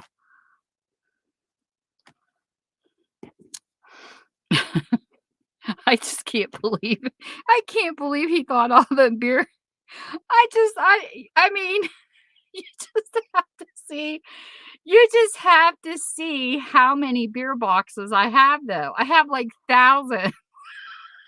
He probably thought, "Damn, she's a drunk more than me." When he had seen me unloading all those boxes, I can only imagine what went through his mind. Hysterical. And I didn't even think of that. All I kept thinking is these are easy to carry handled boxes. I wasn't even thinking about the beer logos. Oh my gosh. I said maybe half the neighborhood thinks we're drunks. I don't know. I just find that so funny. But that's what I mean. People can think something and it isn't even close to being the truth, you know? I just think that's a riot. Oh my gosh. That's what I'm thinking too, Sharon.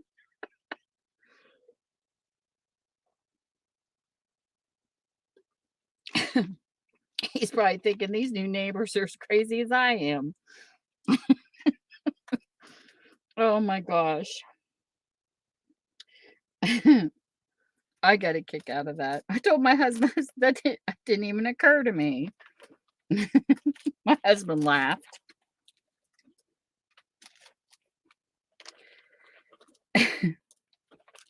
But needless to say, my physical store has a license, but I'm not opening it to the public. It's going to be through my Etsy that I do special orders, and it's really hard to explain that to people unless they live local and they want to pick up the books. Then I can meet them out front because I've done that before. I'll meet them out in front of my house. They'll pull down to the side on the side street, and I'll take and give them books, and then they pay for them. But as far as the physical store, I'm not opening anymore because it's turning into my craft room. All right, Betty. Thanks for coming. Betty's cute. She does the cutest things on her channel. She has me laughing sometimes because she'll get a hold of those scammers that constantly pester you on the phone, and she plays with them on the telephone. She pretends like she doesn't know what they're about to get information on these scammers, and it is absolutely hysterical listening to some of her phone calls. She cracks me up. I love it when people call out scammers. I think it's hysterical.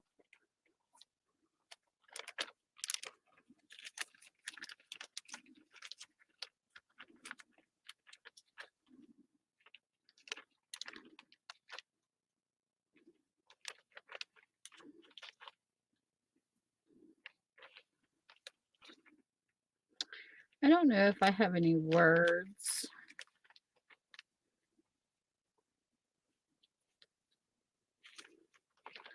To go across the top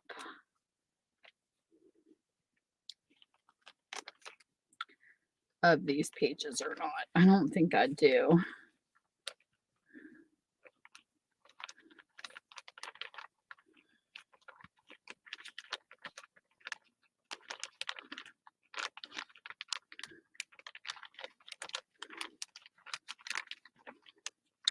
And thanks so much for the compliments too.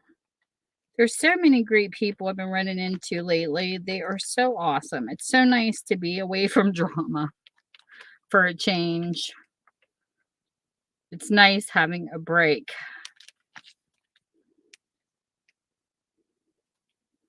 Oh, I can use this. Feel the joy.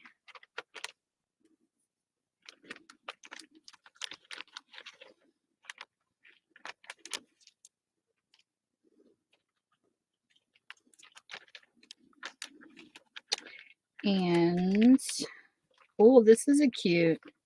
Well, I don't want to put it on that page, but that's still something that's kind of from the past. The word corduroy. Oh gosh, spit it out, Tim. Remember corduroy pants? So we'll do this. It's top of one side.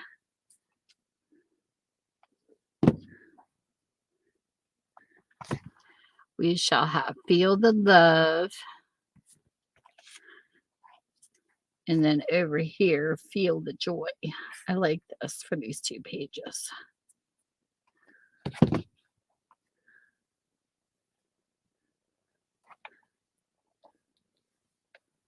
So there. That's cute. And if anybody has any questions, I never did a Q&A, but if anybody has any questions, please feel free to ask.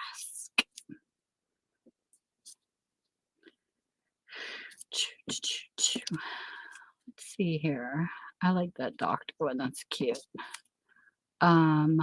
This one's cute too. I like the eyeballs on that snowman. Wouldn't that be cool to be sitting down, you have a snowman come talk to you? I think it would be, as long as you're in your right mind. It would feel a little creepy at first, but then it'd be like, oh, this is cool. We got Frosty the Snowman. And this says Grandpa Snowman. So we're going to stick him in here because I like him.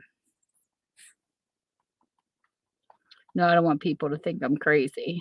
You had a what talk to you today? A snowman.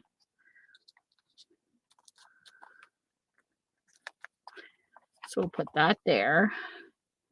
What else do we have? No swimming sign. The kids are running.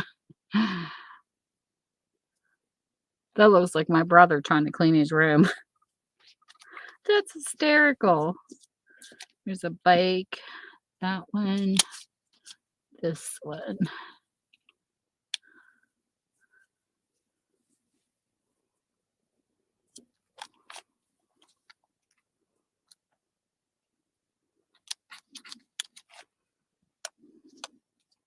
No, I don't like those on there, so we'll leave them off. But the no swimming one looks cute. The sheep, that one, that one. Since this is by a boardwalk, that would be cute.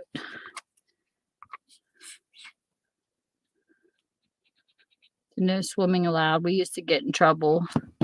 We used to swim in the pond where they had pedal boats. We used to get in so much trouble. One of our favorite parks. And of course, I'm going to stick this one on here. This is Saying Grace. I like this one.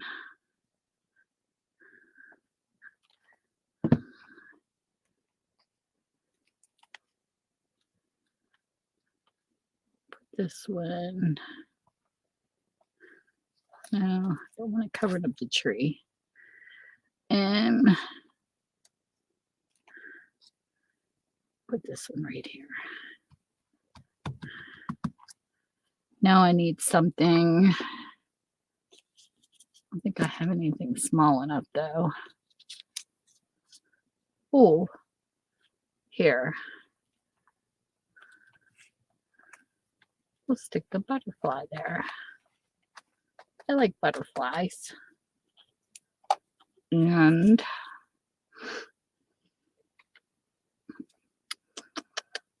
I probably used up too much space to use that. It's too big.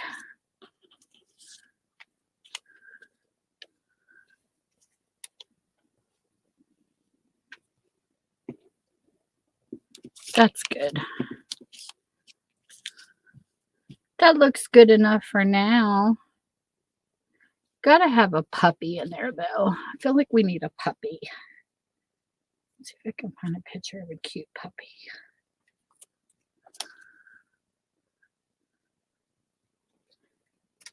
Here's one.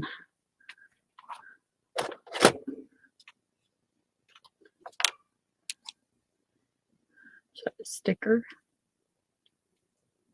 Oh, I guess it is a sticker. I don't need to cut it. So we have a cute little puppy. Two little puppies right there.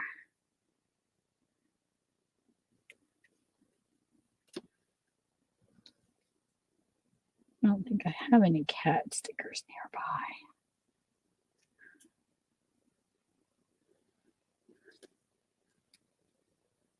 Puppies are so cute.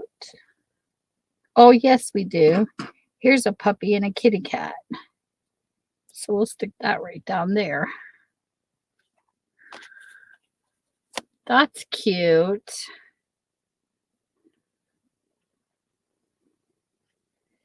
Feel the love. Oh, there's another kitty cat and puppy. We'll put that up there. So there. My nostalgia page. I like it. It's cute. Good night, Laura. Good night, Betty. Alrighty, Paul.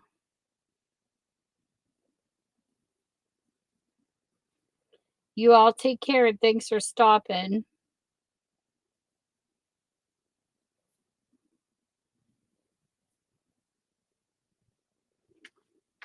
Thank you, thank you, thank you. Thanks for coming in and spending some time with me.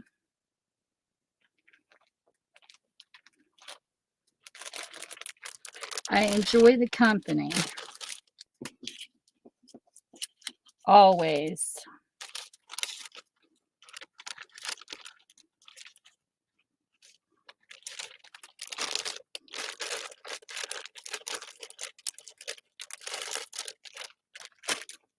And here's Betty for people who miss her. I haven't had to use her lately. This is Stella, I mean.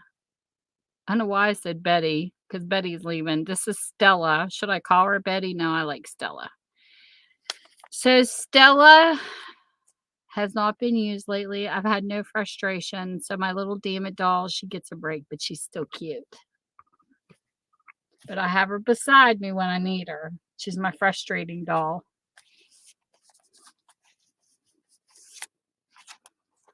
And then down here, we will put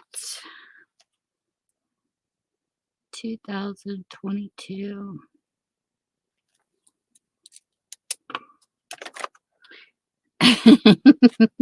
You like Stella? I like my Stella too, Benny. She gets feisty. She's my feisty Stella. She is, she is.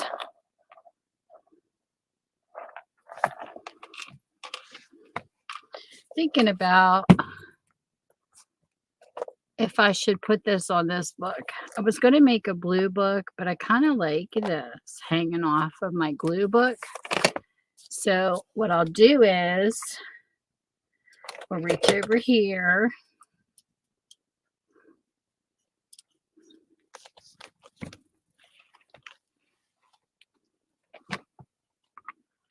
And let me get it in here, the bigger side.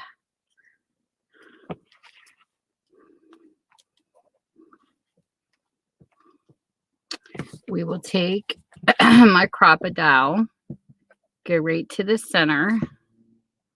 Try to have it in frame for you to see it. We're going to punch a hole. This is why I like the crocodiles, because they're so much easier to use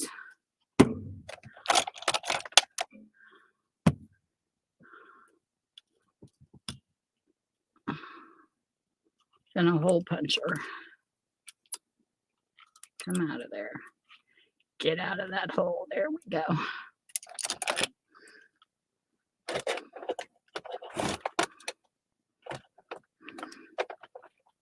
I don't think I have any of my eyelets down here. That's okay. I think my eyelets are upstairs. And then what we'll do is I can put an eyelet in here, or just take the clip and hang it right in that hole. And voila! We have a cute little dangle.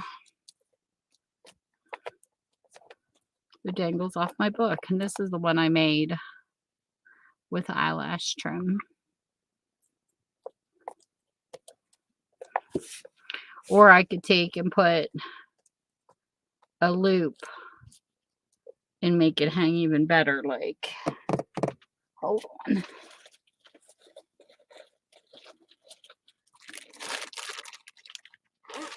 Grab one of these. This will make it hang better.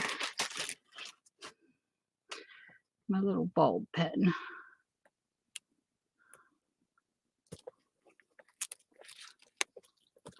That's what I was afraid it was going to do, is rip the paper. That's okay. It's mine. It's not going anywhere specific. Can hang that there. And then hang this off of there. That's better. That way it hangs straighter. And then we have a dangle. Oops.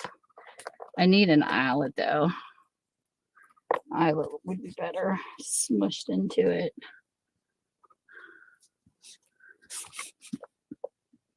That's cute.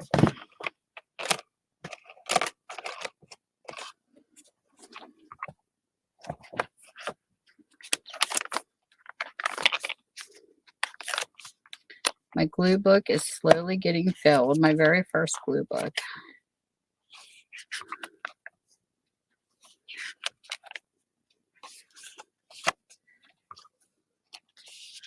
This was so much fun to do. Something different.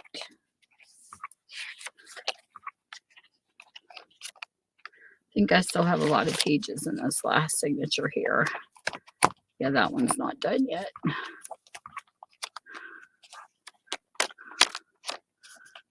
These are fun.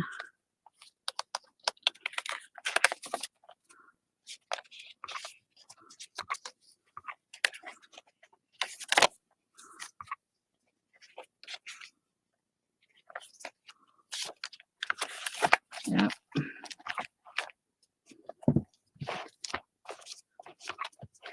Oh, me too, Benny. Thank you. I love all different kinds of journals. They are so much fun to play in. But I will try to get... Oh, I forgot my little ghost. Ghost. I gotta stick him in there too.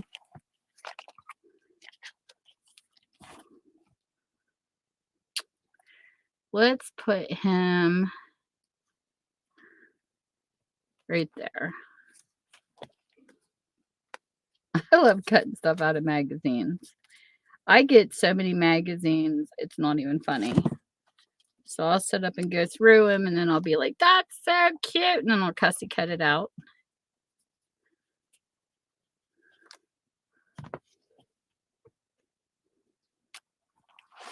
Because we know I call it cussy cutting. Did you ever hear of Damn It Dolls, Sharon? I never heard of them.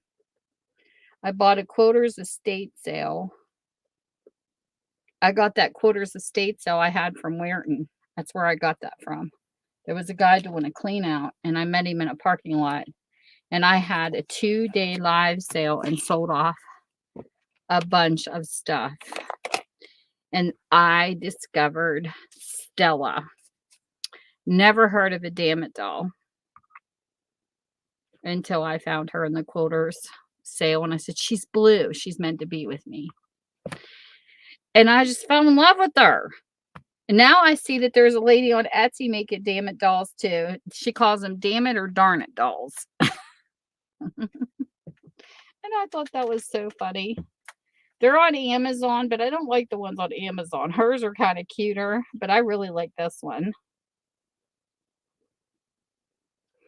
And some other quilters. And what she is, this was attached to her. It says, Damn It doll. When you think you want to climb the walls or stand right up and shout, here's a little Damn It doll you cannot do without. Just grab it firmly by the legs and find a place to slam it. Then as you whack the stuffing out, yell, damn it, damn it, damn it. So that must have been quilters' way of doing their frustrations while they were making quilts. They just pick them up and go, damn it. So she's a Damn It doll. And I named her Stella. But she came from the Quilters estate sale. She was one of the things I kept. I was like, I never heard of these. This is so cute. I know. So it's like every time you're in a sale now, somebody's beating you in an auction, you go, stop it. Stop it. It's mine. Sit over here and cuss all you want with your damn it doll. Oh my goodness. I would never beat the stuffing up. But look how she did her face. Even the eyes are wonky and mean looking. The way she has the eyes on there and that frown. She's so stinking cute. Somebody asked me how long she was. I forgot to measure. Without the yarn hair. I think it was Debbie Howard that asked me. I'll have to send her a message. She is... goodness. Get your foot in there, Missy. Get down here. She is 12 and 9. So wait a minute. No. 12 and 5/8 inches long. That's how long she is. 12 and 5/8. Make sure. From the top of the stuffing. Yep. 12 and 5/8.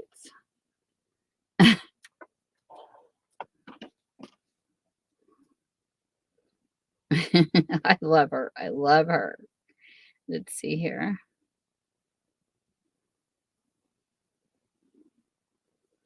Let me find Debbie on here.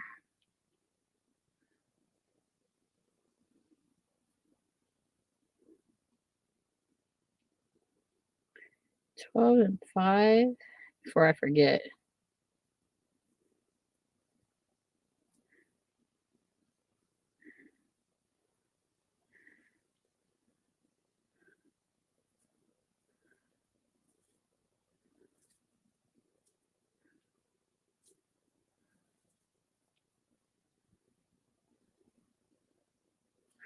And then side to side, well, it'd have to be like this to this. But I don't think that would really matter. I think she just wanted to know how big she was. And that's without her hair.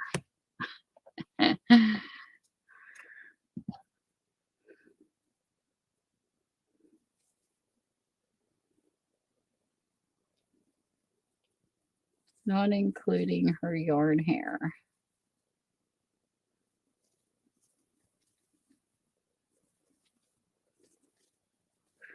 So there. And this was pinned to her. And I kind of wish I might use my laminator and laminate that. And then just either maybe pin it down here or something.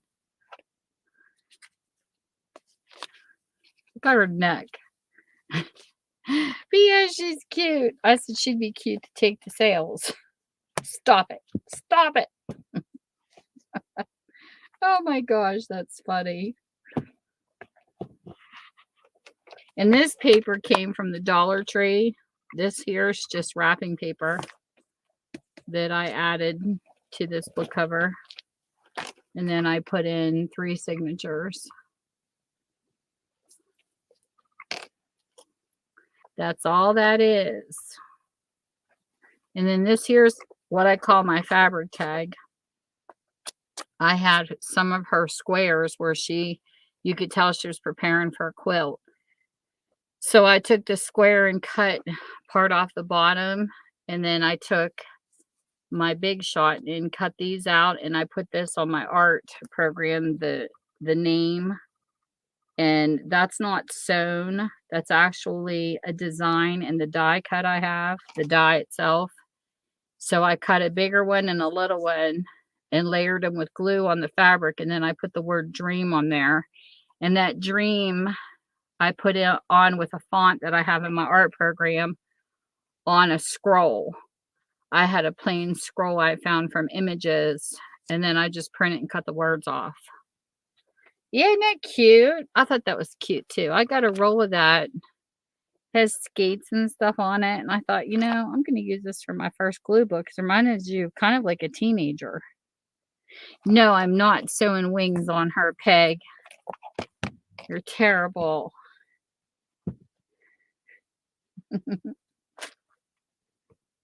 Stella doesn't need wings. She's got the effect.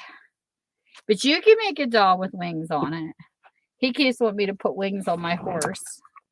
As a matter of fact, while I'm down here, I need to take one of my other hickey majiggers like this upstairs. I have another one over here in the corner. I'm going to use her upstairs. Oh my gosh, I got so much stuff, people. You don't even know. Excuse me, I sit down here overwhelmed sometimes. Like, oh God, Tammy, are you ever going to get your stuff in order? I don't think I ever will. You know what, though? Hold on a minute. Because I'm going to show you some of the magazines. I think I left some of those down here.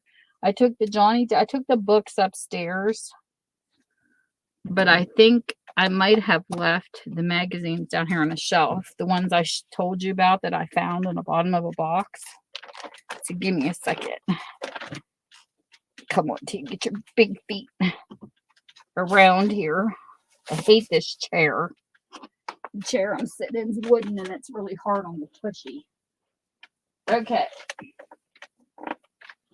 So I'll show you what I found. Give me a second. I gotta grab them. Oh, boxes and boxes.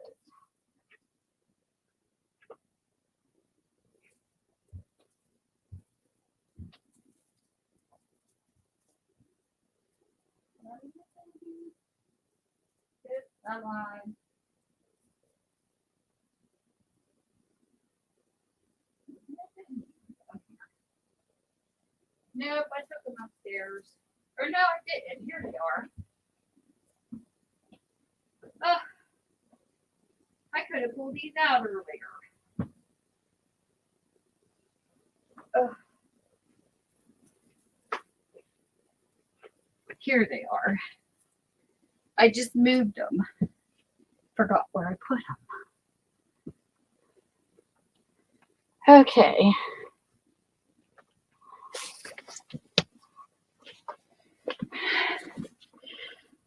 I move this. Put that up there. This is what I found. Oop. There was 2 hardbacks books with Janis Joplin. And then, oops, she's nude. Hold on. In case YouTube has a problem with nudity. Here. This was a little book that came inside these cassettes. And here's Janis Joplin's cassette tapes in a box.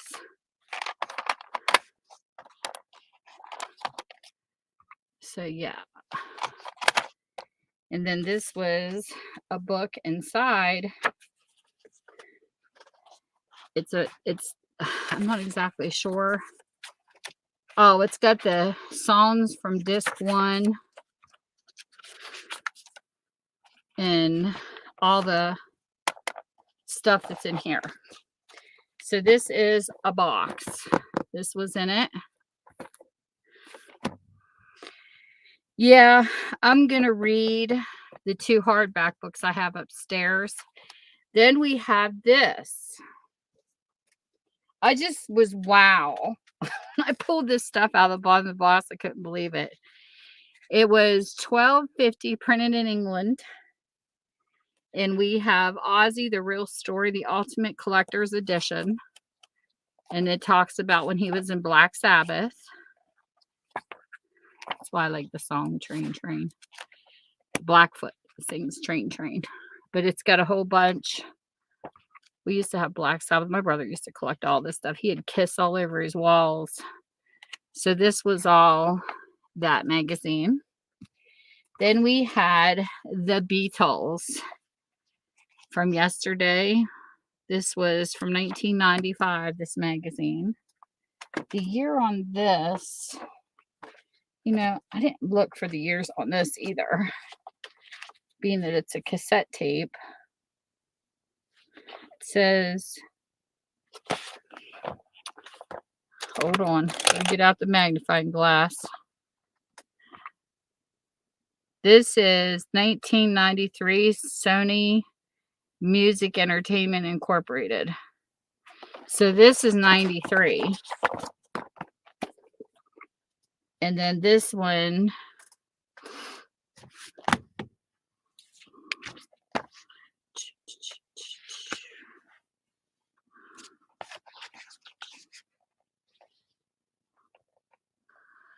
let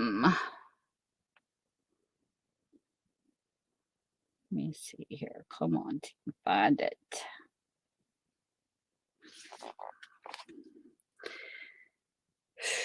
This is copyright EMAP Metro Ltd.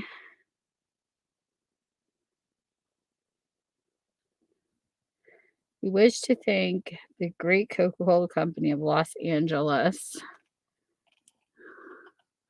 It's got all the people, but I don't see no copyright date. Come on. The timeline on this is 1948 to 1970. But that does not mean that's when it was published. It's in really good condition. But it does not say the year on this, which is really strange.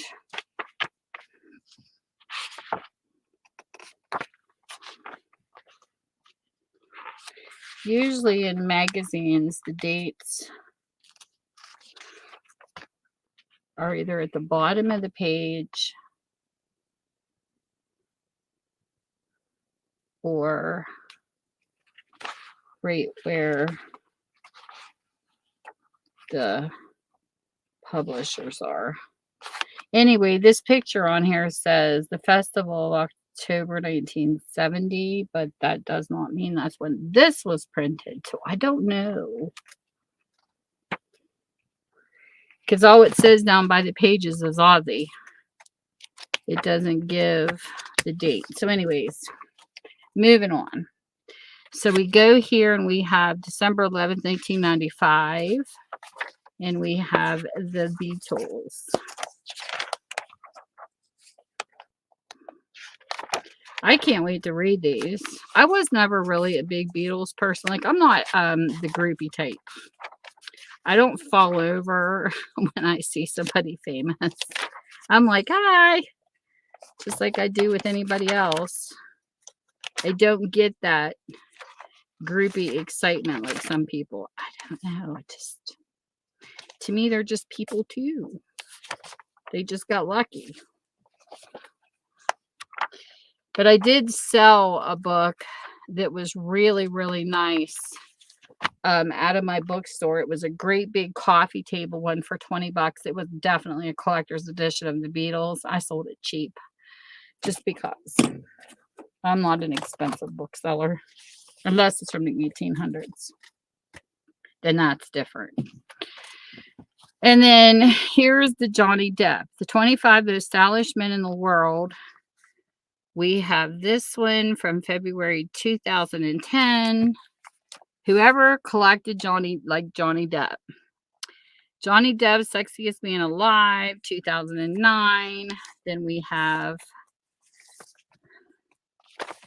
People from 2003. We have Inside Johnny Depp's Private World from 2004. We have Entertainment Holiday Movie Preview from November 2007.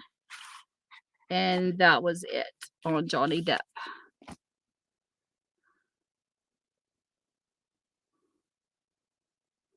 Alrighty. You have a good one, Peg. You know I'm not putting wings on Johnny Depp. And then I have a little book upstairs with all his movies in it. I'm waiting for Peg to put what's waiting, Peg? Put wings on Johnny. You take care, bad boy. I had to say it. And then we had Michael Jackson from 2009. And then here is Kurt Cobain, Nirvana, the one that died. That was sad. And then this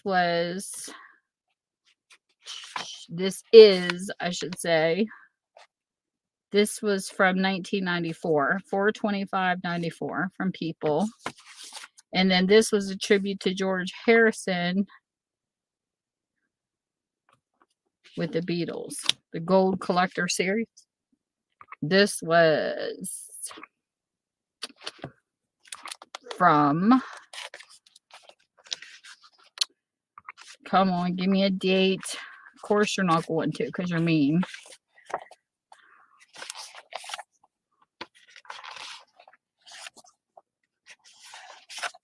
Come on. Be nice. Nope. The Beatles CBS Ed Sullivan Show from 1964. This was published in this. But I don't know what date this is from. Look at that. Flower Children. Love it. The 60s. I do. I like the monkeys. Hey, hey, we're the monkeys. I love that show. I used to watch that. 1979. Nope. So go give me a date yet again. Whatever. So it's a collector's tribute. There's nothing on the spine. Usually sometimes even do that. But no, they gotta be mean.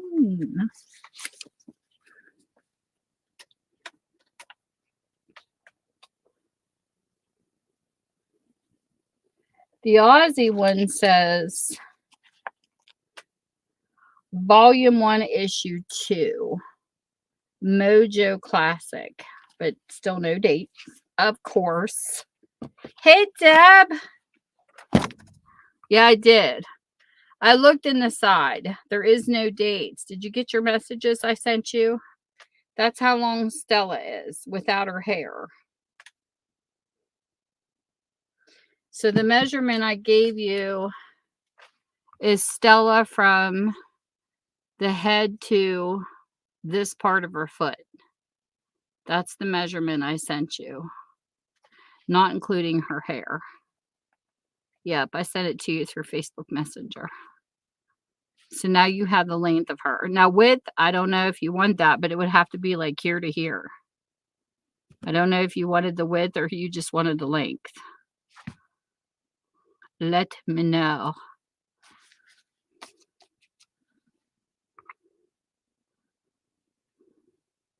My Stella.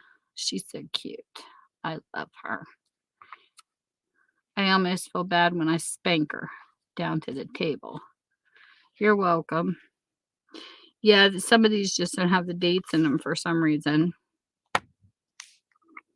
Don't know. Some do, some don't.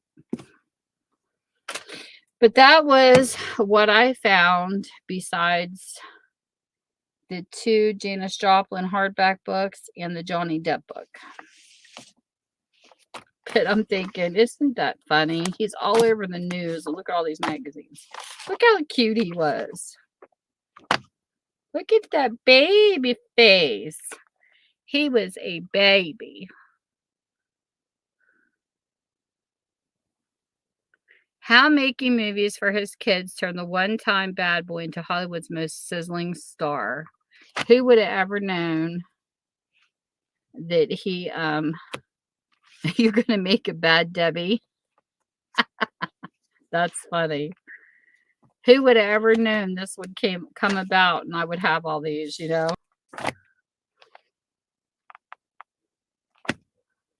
It's when he did Edward Scissorhands. I like that movie.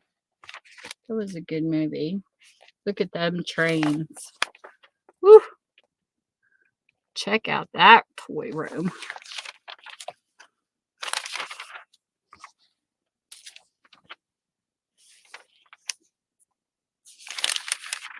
I love magazines. The dog. The dog. He looks vicious.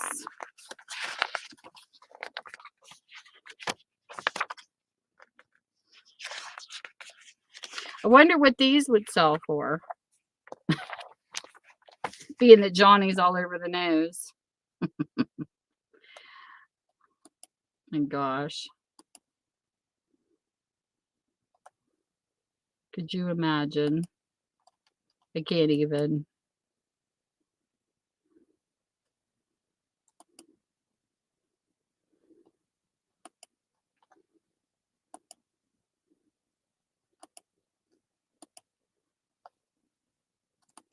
I cannot even imagine.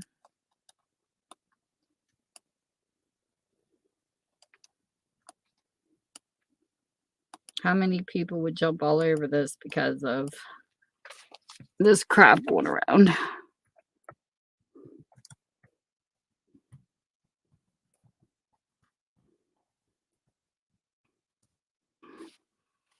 Go down this.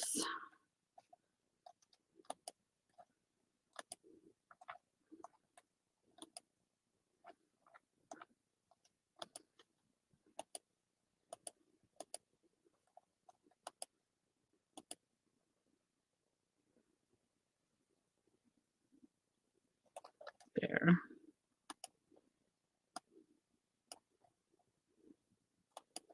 Hey, Metro. How are you doing?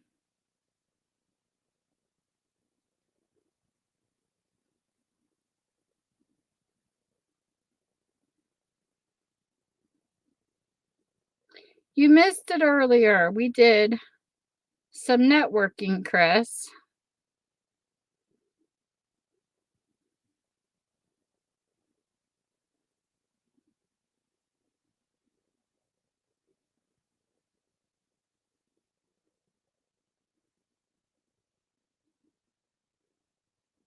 We'll put Chris's link in here in case anybody comes back and watches it later. Ooh, you were on a date night. Well, now it makes sense. Yeah, here's a bunch of Johnny magazines. This one feels really thick. It's a really thick one. All of these are Johnny. Johnny, Johnny, Johnny. And then we have the Beatles. I'll put these two together. We have Michael Jackson. We have Kurt Cobain. And we have Ozzy. And then on top of that, we have the box of Janis Joplin. So there, people can look at that. And then 2 books and the other. I mean, you know, some people look at this stuff as collectibles. I don't know. I never know what to charge for stuff because honestly, I don't care. Unless I have something that's worth $1 million, which will never happen in my lifetime. Sharon. You know, the whole court case, though, I felt bad for both of them. I mean, I don't feel like anybody won to have all of your dirty laundry out there in public like that. I would just, wow.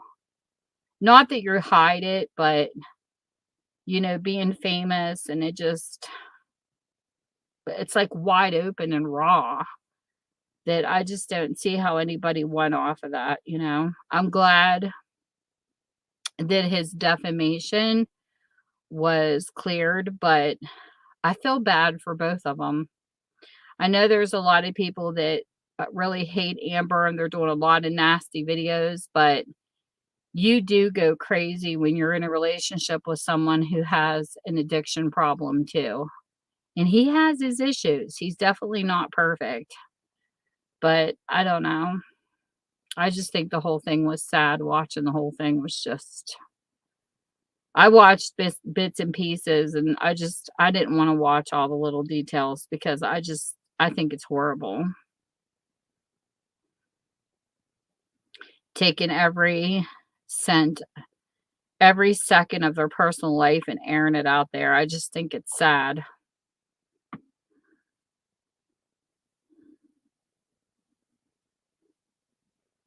Really? That's cool. Yeah, she might be stupid, Debbie, but she still has her issues, and she must have had something hot at one time because she definitely drew him in. So, Johnny wasn't that smart either, was he? Because look who he picked. I wouldn't call him the brightest crone in the box neither.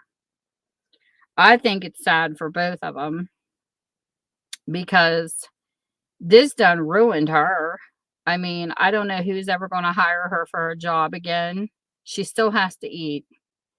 And people who have mental problems, I hate when people make a joke of them too. Because I personally know some people that have some mental issues that they deal with on a daily basis, and it's not an easy life. So, yeah, I agree, Sharon. I think it's all sad.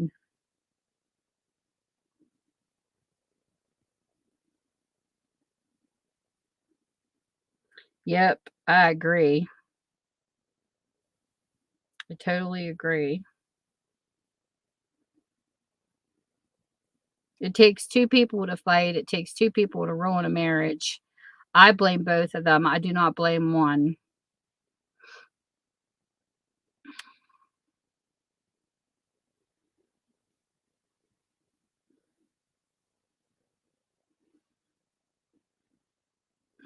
And plus, we don't know things that she suffered either. She just kind of come out of nowhere, and people just took to Johnny's side just because he's been in the public eye longer. But that doesn't make him perfect either. He has a lot of drug issues. I about shit my pants when I heard the amount that he pays on booze.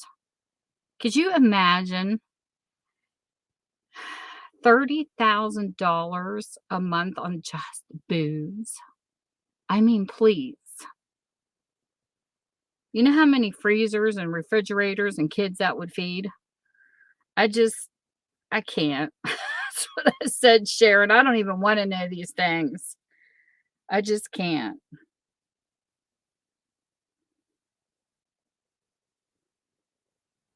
Hey, Christine.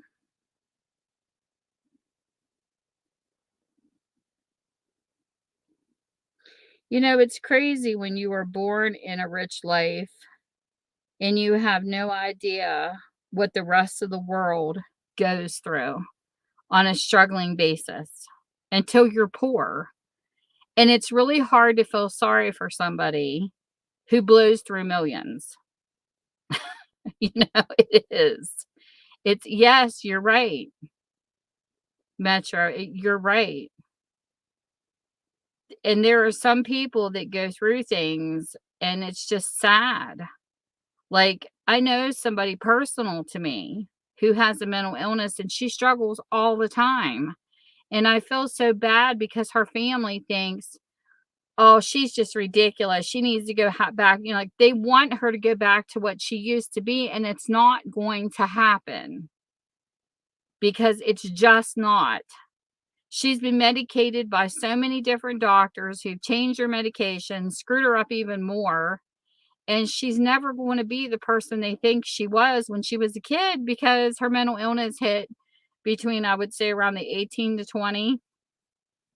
And she's never going to be the same.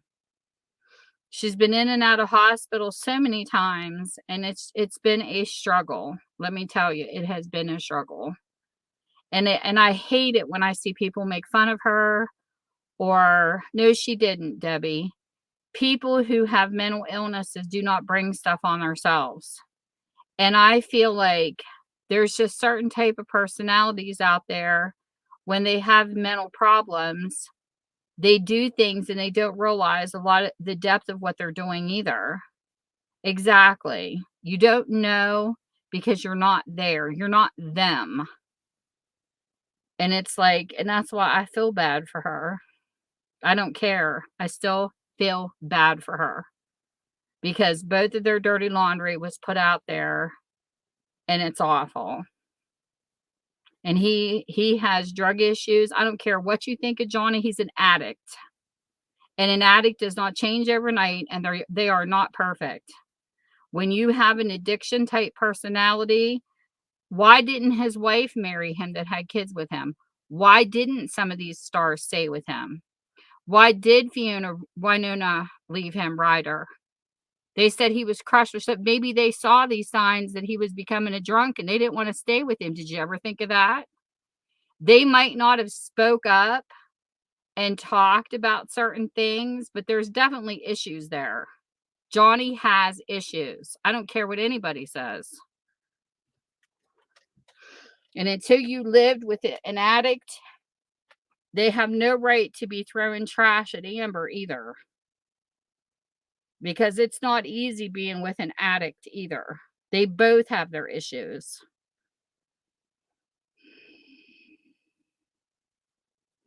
And it's just sad, because now it's all out there for the entire public and paparazzi, and that's all you see is people making fun of everybody, her and putting her down. I would not want to be in her shoes at all. And I wouldn't want to be in his either. They're having a field day with this, and I think it's really sad because it's like they milked it.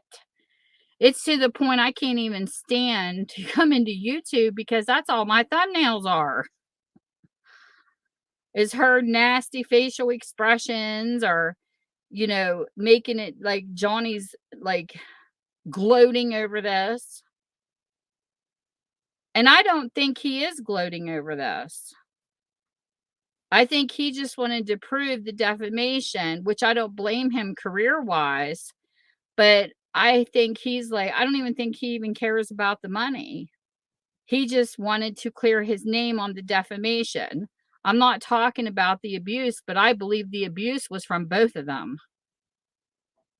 Especially when she had the clip of him slamming cabinets and all that. I've seen drunks do that stuff, and it's not fun with people that beat up furniture either.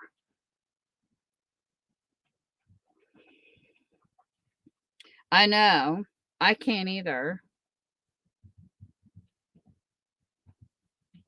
I just feel that it was I feel sad for both parties. I really do.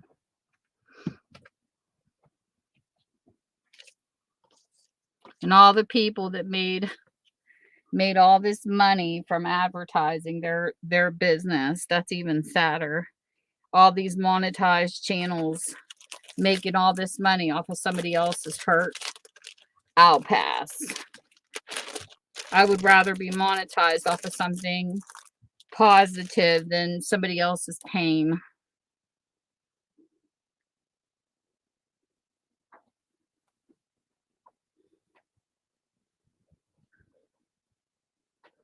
Hey, Cheesecake, how are you? Thanks for coming in. You get the Real Miss Cheesecake's channel in here. We're just over here gabbing. I don't think you and him are anything alike, Debbie. Unless you're a drunk and you have addictions. I don't think just because he's from Kentucky doesn't mean you two are alike.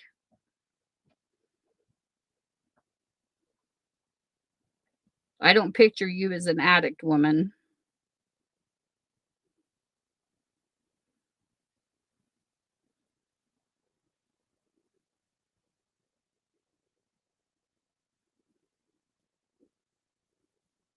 Here's Cheesecake's channel.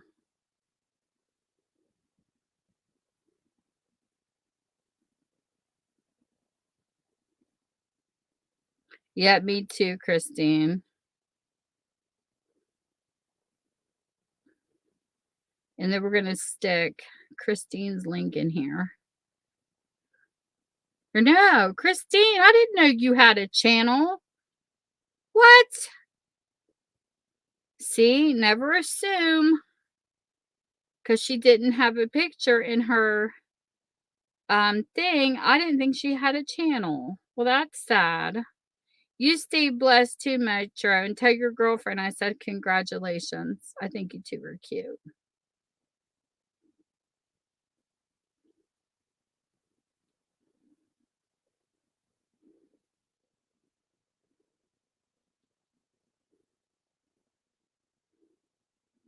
Here's Christine's channel.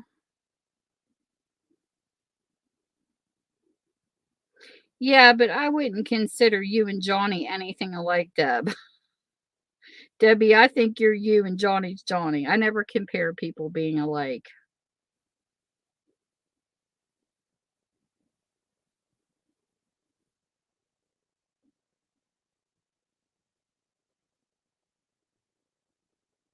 I've been to Kentucky before. I've met a few people from Kentucky too. There was a girl that used to do makeup that I followed from Kentucky, and I don't know whatever happened to her. I think she actually owned horses too. She was cute too, but I can't remember what her channel name was. I know she used to be in a room and I thought there was horse figurines behind her, and she used to come on and do her makeup. I wish I could remember her channel name.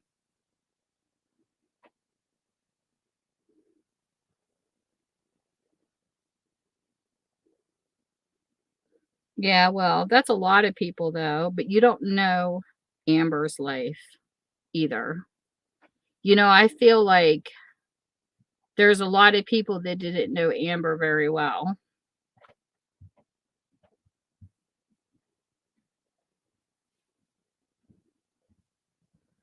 I feel like all you heard was her trashed and his addictions, but everybody blew off all of his bad things. They just blew it off. And I don't think that's fair either. I think there was more to her story too. She sounds like one very confused young lady to me. And their age difference. I mean, come on. And I do think sometimes age differences matter. Not in the sense that if you're of age and you fall in love with somebody, not like that sense, because stuff happens. I'm not judgmental that way. That doesn't matter, Debbie. You can't believe everything you hear. I don't believe everything I hear on the media. And anybody that does, then you don't have a deep enough mind for me, because I prefer people that really do their homework. But I don't believe everything I hear on social media. But I feel like, what was I going to say? Because Debbie interrupted me with her all caps. Now I can't remember what I was going to say. I hate that. Age.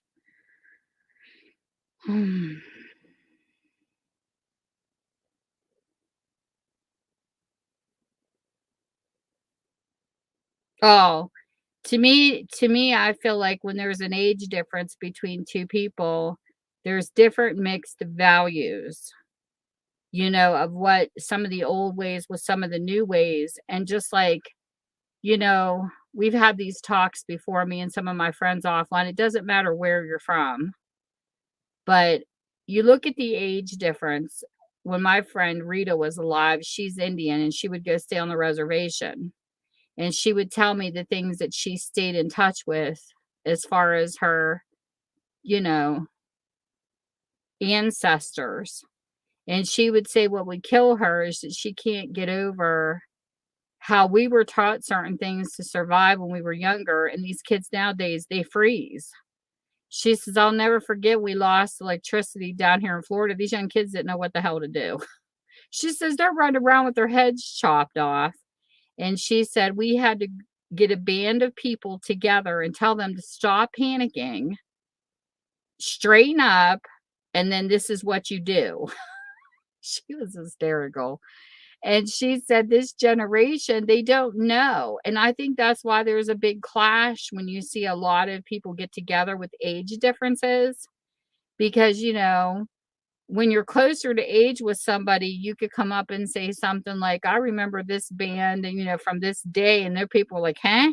Because they're in a new age where they see something completely different.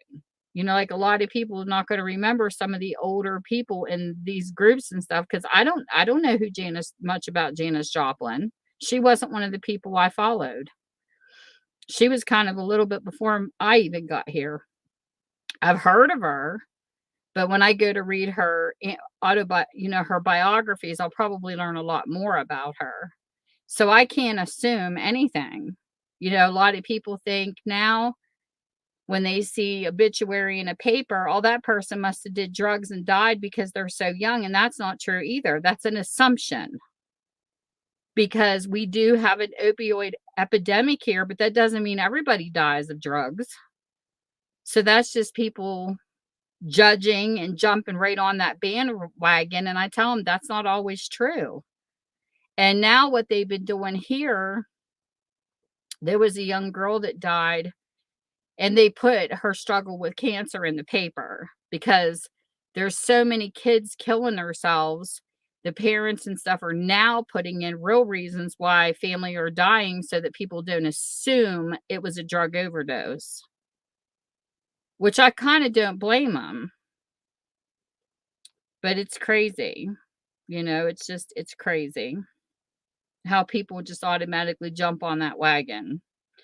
But, just because they took and cut pieces out of Johnny and her's trials and, you know, anybody could clip anything and make a person look bad.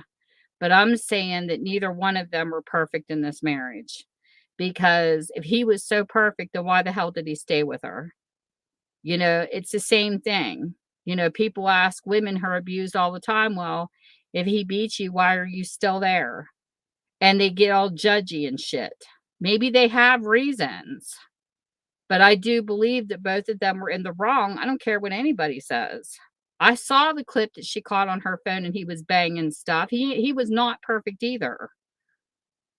Because I know what addicts act like. I used to bartend. I was always in between fights. I know what it's all about. It's not fun. But it's just, when you're in a marriage, it takes two. My grandmother always said that too. She says it takes two and then the truth down the middle. And I believe they were both at fault to an extent. Actually, that case was more about the defamation, even though the abuse came out in it. The defamation part, I understand why he's fighting for his name because of his kids in this, and he has a job, and plus, I'm sure he pays child support, and he does all this stuff for his kids. So, I'm glad that he won the defamation. If that's how it went, so be it. But he definitely was not perfect with his addictions. But I am glad that he told the truth. A lot of people that have addictions, they deny that they have them. And he even told who he partied with. He cracked me up when he did that. Hey, Chad. I thought it was hysterical when he just came out and just said, yeah, I partied with this person. And he didn't hide it, but still airing out all your personal shit and telling on your friends. I wonder what they thought when he did that, or if he had to ask permission before he did it. I don't know, but it was definitely a mess.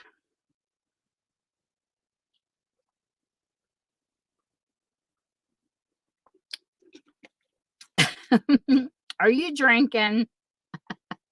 Chad, don't be coming in here with those words. You just want that Tupac book. I know what you want. It's in my cabinet, dude. I have a Tupac book that he wants so bad. And it's in my cabinet. I'll have to tease him with it. I pull it out every once in a while and say, look. I don't know, Sharon. I don't know. I don't know, but all I keep thinking when I look at some of these stars and I hear the money, when they said $30,000 a month just in a wine bill, I thought, my God, dude, you could pay my house off. These are the things I think of, like I was watching Jeffree Star one time and he was showing one of the purses he has in his lock. It cost more than my house total. And I'm thinking, if I had a purse that cost that much money, I would be scared shitless to take it out of the house. That thing would be sitting in a glass vault, never moved. And it better be lined in gold. But it just kills me sometimes, when I see frivolous things like that and they'll be like this and I'm thinking, oh my God, how are we going to pay our electric bill or fill up our refrigerator? And this guy's got a purse that costs more than my house. And I know it's terrible because I don't covet what people have. I don't like, if my neighbor's got a pool, I don't got to have one. I don't care about that kind of stuff. But it just blows me away. The very first time I ever saw prices like that, I was taking care of a woman and I was cleaning her house. She was in a wheelchair. She had fallen and broken her hip and she put out an ad locally. This is when my oldest daughter was little. And she told me, she says, don't pay for a babysitter, bring her with you because there's no point in you paying a babysitter because you wouldn't make anything. She was the nicest lady. So I go in and I'm taking care of her and she had these magazines and she asked me to move them in her room and we were tidying up each room as we went along. She told me basically what she wanted done. And I picked up my first Neiman Marcus magazine. And I asked her, I said, do you care if I look at some of these later? She goes, no, I don't care. When I have my break for lunch, I sat down. Debbie, this was hysterical. I sat down and looked at Neiman Marcus magazine for my first time. My mouth was hitting the floor.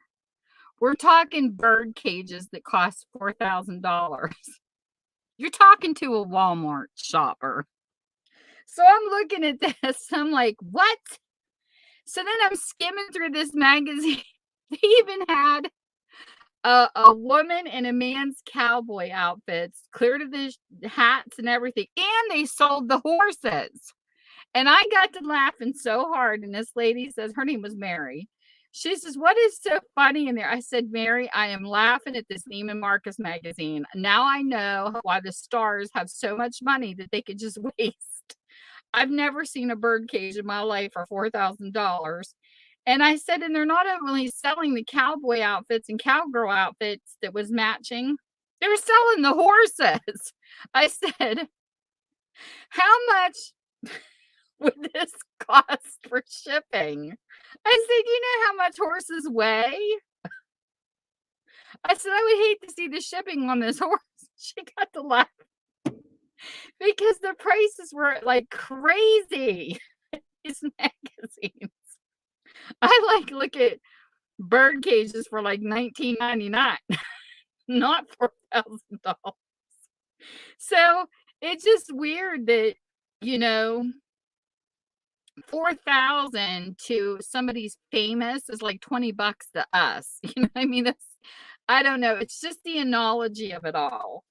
So when I come on here and I see this person, yeah, I have a house in the Hamptons and I have a house over here, and I'm thinking, I can't even keep up with one. I can't help it. I'm like, me and my husband are arguing on how to paint a room in one house. Could you imagine the upkeep for 5 houses? I can't even imagine for 2. I don't know. It's funny to me. So when I saw Jeffrey go into his vault and he showed all these purses, and he had this purse that was worth like $300,000, thinking, my God, I could buy 3 houses or more for what he paid for that purse. I just can't help it. I have to laugh. I don't know. But I look when I look at the people that I know, we're all struggling. to make house payments or rent, and I see a purse that could help, like, tons of people. It just kills me. I can't even imagine walking down the street with a purse that costs that much. You know how fast we would get mugged? I can't help it. I just think it's ridiculous. I just can't. The most expensive purse I think I ever bought was like, and I thought it was awful, was like $85 out of Bradford Exchange. And I thought, holy shit, because I'm used to getting my purses like from the Goodwill. We even had a lady here recently. It was so funny, Sharon. I ran into this lady at the Weirton Goodwill. You know what she said to me? She stopped me and my daughter. She says, "You're never going to believe this. She found a original coach. Somebody donated an original coach. It was not a knockoff to the Goodwill, and she only paid $5 for it."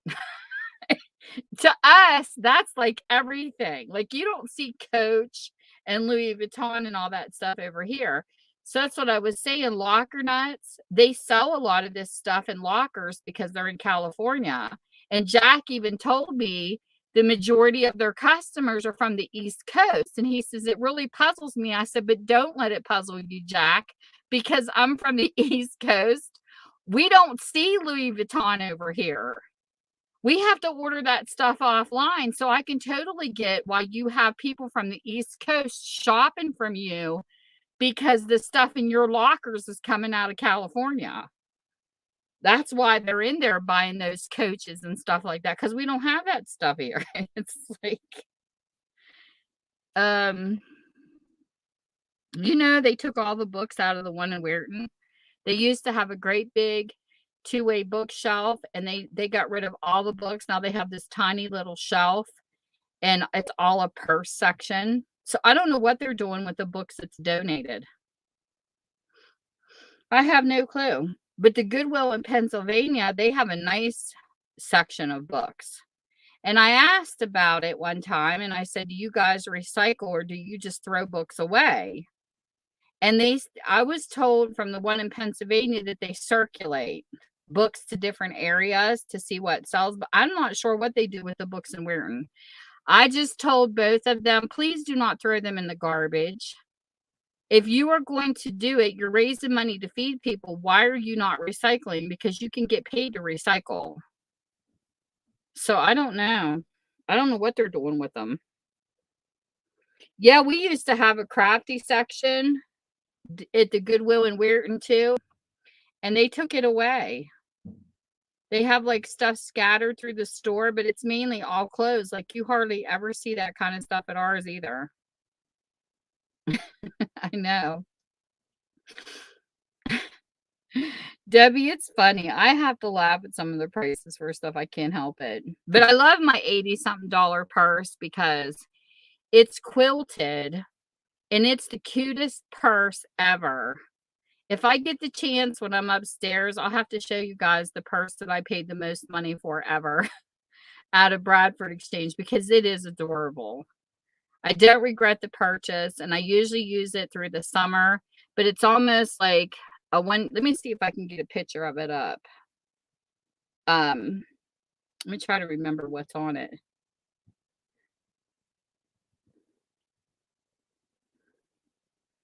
I mean, I know the colors of it. I just can't remember the name of it.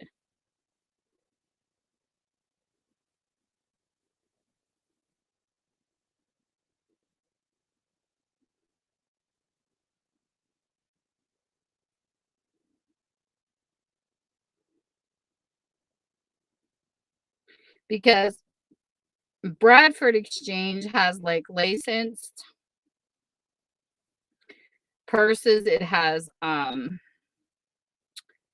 Mickey Mouse and all that kind of stuff. I'm trying to remember what the heck this one was called. It had a name, but I can't think of it. It's not Mickey Mouse or anything like that. It was just really stinking cute. It's the only time I've ever really liked. Here it is. It's the only time I've really liked a pattern. I don't know what they're charging for it now. It's on Pinterest. Look how stinking cute that purse is. I fell in love with it, and I'm like, "It's filled with smiles." I called it the smile purse that came up in the images, and it's got a little chain on it. This is the most expensive purse I own, and I just love that purse. But most of the time, mine are bland. Like, I carry, like, blue jean purses or, like, a brown looking purse, like, it's just a pure color. There's no designs. Because I do like the Myra purses. I do have one of those in blue jean. But isn't that cute? I love it. That's the only one I ever bought off the Bradford Exchange because their purses are expensive.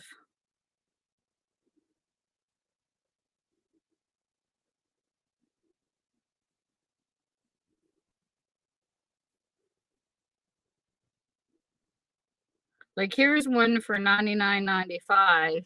This is like a Disney tote. Like, they have these stylish type. And this one's off of, I don't know if they sell this on the Bradford Exchange. Yeah, this is off the Bradford Exchange site. It says BradfordExchangeUSA.com.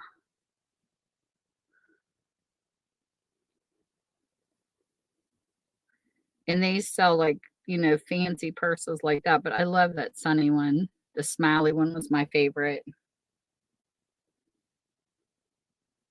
Look at this one. There's the Grinch. They sell the cutest purses.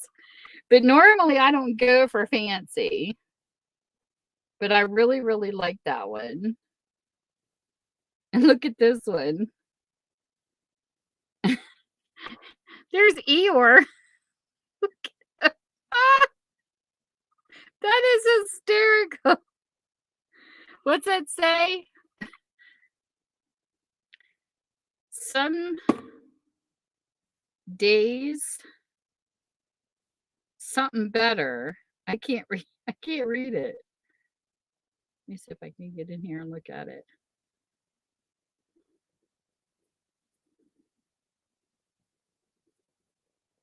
No, I hate when they use it as a thumbnail and then you click into, oh, there it is. It's a quoted tote bag with a charm. This is $79.95. Oh, he says some days look better. How funny. I like Eeyore, but that's not really a style of purse that I would get, even though I do like the charm. I think the charm on that's cute, but I wouldn't never get the purse. Eeyore was always depressed.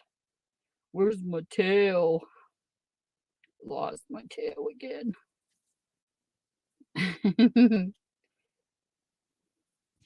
And then here's a kitty cat one. Look how cute that one is. Oh, that's cute. I like the color blues.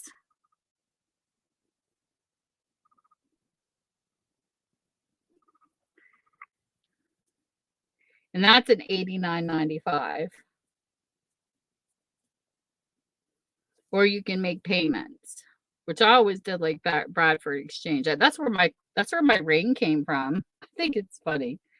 I had a couple people think that I had the most beautifulest diamond ring on my finger if they only knew.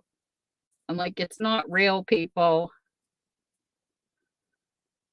I don't buy things because they're real. I buy things because they're cute. This ring was from the Bradford Exchange, and I don't care if it's real or not. Look at it. I wish I could get somebody to design this in a real diamond. Let me see if I can get this to show. Come on. Come on.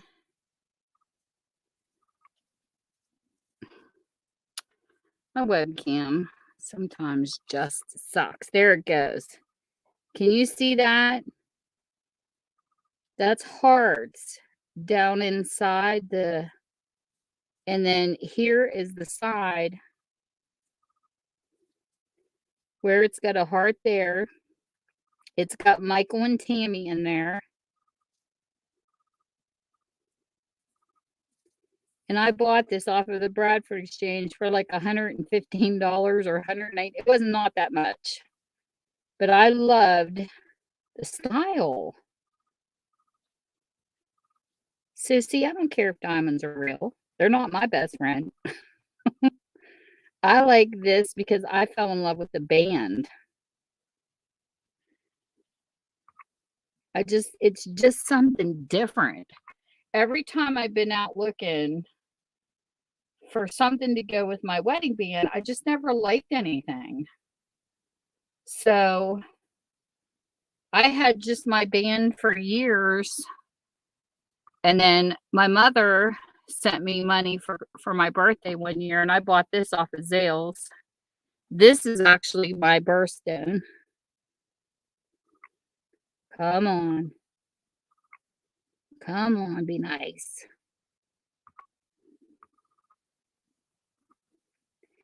That's garnet. It's red. And it's real tiny.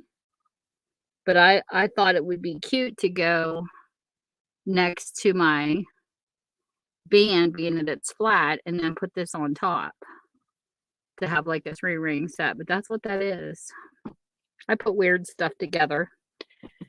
But I just really, really like that. And I told my husband, could you imagine going to Pandora or someplace fancy and having them do a design? I would love to have this design as a real diamond, but I've got the money for it. So I told my husband I would rather eat than pay for a diamond. So sometimes you just got to have your priorities straight. And the way inflation is right now, it doesn't matter. But I fell in love with that. And I was off of Bradford Exchange. That's where I got that ring.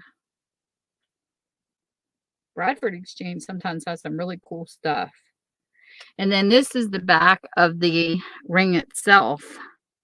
Like there's no gaps or anything. But you can definitely tell it's not a real diamond. I mean, look at it. It doesn't cut anything, but it's pretty. Because I know somebody one time said, "You're high maintenance. Look at those rings." I said, "Yeah, for somebody that doesn't have real ones, I'm real high maintenance." I even have a t-shirt that says I'm high maintenance. People can think that, but it's not true. I'm always out for a bargain. I'm a thrifty shopper. Yeah, I know. This inflation's crazy. We got a little bit of groceries, and I told him, like, we're specific on certain items we get repeatedly. And I was like, I'm keeping the receipts from when before this all started to do comparisons. I put one of those in my junk journals to keep track. It was like $275 just went out the window so fast just for freaking groceries. And I told him, I don't know how families are doing this on minimum wage. I mean, the struggle is real. Like, if you have kids and you're on minimum wage, my prayers goes out to these people because it has to be rough. That's what me and him were talking. Or if you even know, we used to be smokers. I can't even imagine trying to pay for cigarettes. Cigarettes. Could you imagine? When we quit, I think cigarettes was $3.31 a pack. I can't even imagine. Some places are $7. And I thought, oh my God, how are these people keeping up with their cigarettes and their kids?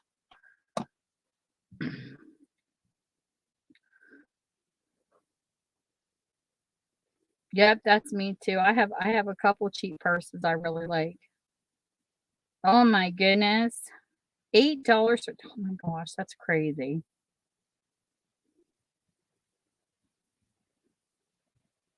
That is crazy. So that's why we went to the church yard sales. And when we did our yard sale this year, we sold things cheap. My daughter had a bunch of kids' clothes, adult clothes, didn't matter, 25 cents a piece. We had one of the cheapest yard sales ever. And there's a lot of people doing that. And we got flocked. We were picked so dry of clothing, it was not even funny, because we had so much to share with people. She sold a bunch of toys for free.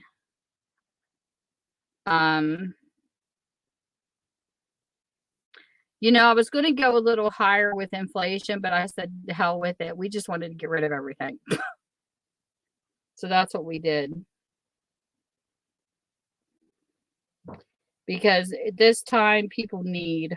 They really do. My daughter shops all the time at used stores and different things because I told her when you kids were little, I would go to the Goodwill and Salvation Army for clothes for you guys to play outside in, and then I kept all of their gifts for school clothes and their good clothes. That's what I did, like their birthday gifts and Christmas, all that went into their school.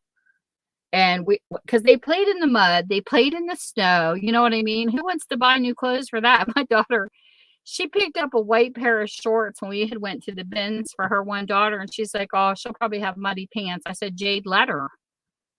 But you're not gonna get shorts cheaper than this. You know, they had clothes by the pound. I think it was like $1 something by the pound. I mean, she got a lot of good stuff up there at them bins. I still haven't done a video on that yet. The stuff I found at the Goodwill bins. We went up to Pittsburgh, Sharon, and went to the bins in Coriopolis. That was like dumpster diving. Seriously, it was like dumpster diving. It was the coolest ever. We went up there for Mother's Day.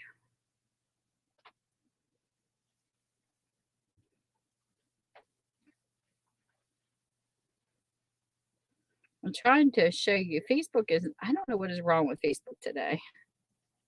Sometimes it'll show my page and sometimes it doesn't. But here's some of the things that we posted for our yard sale. This was in my back garage. We still have that microwave we're going to donate. It doesn't have a turntable in it. It works for $5, but she put a tent. See the tent? She put a tent in front. That's my daughter right there, my oldest. She put a tent in the front, like just a top tent. She put tables out there, and then we had all this for the glassware. And then this was toys in the other table. She had a baby bumper stuff for babies. And then there was a game table where she had a bunch of games for the kids. I had books on a back table. I had boxes of books. And then we had that set up with VHS tapes and DVDs.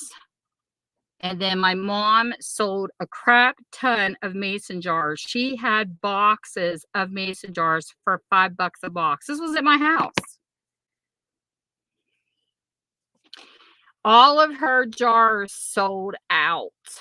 Every single box. We kept one. I asked her if we could keep one. She said, go ahead. So we took a box, and then my daughter had clothes up on the tent and loaded on the tables. That was some of the toys she had. She had a plastic, or it was like a wooden box that you stored toys. We had all kinds of stuff. This was in the back garage at my house. We posted it. Sold a whole bunch of stuff. All the books and the DVDs and everything we loaded up in my husband's car, donated to the Goodwill. We took everything to the Goodwill and it was left over. Except that microwave. I got to get rid of it. I don't know if they accept microwaves. I told my husband he should have asked when he was up there. But I still got a bunch of stuff to get rid of. So I will be starting my book videos again soon. So you guys are sick of watching me shop. The shopping videos were meant for the weekends. My book videos are usually my main 5 days a week. And then I would do the unboxing Saturday and Sunday. But I got to get back into doing my book videos because I'm still trying to downsize my bookstore. So what I do is I put them on here first by the tens. I do them in lots. Like you'll see a whole month of romance, a whole month of action and suspense and all that. Everybody's going to think I'm just an unboxing channel, but I'm not. I'm really a book channel. I just haven't had time to go through books. And then what doesn't sell, I post them here, and then I put them in the Facebook Marketplace, and that what doesn't sell goes into my garage and it'll be in the next yard sale. And then what doesn't sell there gets donated. That's how I take care of my books. I just don't want them to land in a landfill. I keep asking the Salvation Army because I'm getting mixed feedback. Some people tell me they don't donate them and they throw them in the garbage, and some people do. And that's the whole purpose of my bookstore, was so that books did not end up in the landfill when they are recyclable. Because I told him at the Goodwill and Salvation Army, well, if you're not going to recycle them, then I'm going to take them to where I know they can be recycled. I just don't want these. There's no reason books should end up in a landfill. When we have a recycling plant right in Ohio that takes all this. If anything is recyclable, it should be recycled. And it kills me how much people throw in the garbage. That's what started my bookstore to begin with, Sharon. I was helping a friend of mine move, and she said, well, that's ridiculous, Debbie. I was helping a friend of mine remove, and she had her books in a garbage bag. And I said, why do you have them in a garbage bag when they'll break? It's a tote bag. And she says, oh, no, I'm throwing them in the garbage. I'm like, what? You wouldn't believe how many people I even run into Walmart and tell me they throw books in the landfill. I'm like, are you people crazy? They're recyclable. I said, do you not understand that trees gave their lives for these books? And they can be recycled to give kids school papers and stuff. You know what I mean? Why would you do that? So that's what started my bookstore. I put in the paper, please don't throw your books away, call me. And some guy from Barnesville calls me on the phone. He says, bring a truck. Because he does fundraising for a museum over there. And he loaded my first store. When I first opened my store, he loaded me with books. Seriously. He says, when I saw your ad and I looked at all these books we had to throw away, he said, I called you. So I would make a trip over there once a year to pick up books from him. Plus people started dropping off books. Plus I would go thrift shopping for like children's books to keep them going. Because I always had my children's book at like $0.25 a piece or whatever. Because I always kept that cheaper for parents that wanted to teach their kids, especially homeschooling. So that was my cheapest book section. And that's how I did it, was just to find the books at home. And I'm kind of like books last chance. You know, if they don't get it from me, they go to the Goodwill. And I told the Goodwill people, the only thing I ask is that you recycle. Because if you're not recycling, then I'll recycle them. Just do not throw them in the landfill. And they all keep telling me they recycle, but I don't know if they're telling the truth or not. I don't know.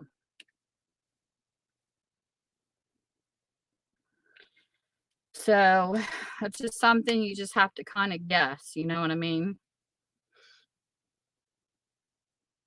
Because I know here you can get paid to recycle, but they don't pay much unless you have like a ton of paper. I think it's like $75 by the ton, which I never have a ton. But we was taking over books that were falling apart. Like I would take them over, and I think we made like $5 the last time with my blazer. It was like a quarter of a way full. And I'm like, hey, that's still gas money to take them, to bring them here. So they gave me $5 the last trip. And I don't know. I just don't know. I think it should be too. I think they should have it to where we separate our stuff, and because I do anyways. I put out all plastic in the garbage, but I know it's probably not recycled. I'm actually happy, Debbie, because my last power bill was $63. That's the cheapest bill we've ever had since we lived here. I can't even imagine paying $18,000. Are you all electric? See, we're gas and electric. We have gas, heat, and then we use electric for others, but my electric bill is cheap. And you know what kills me?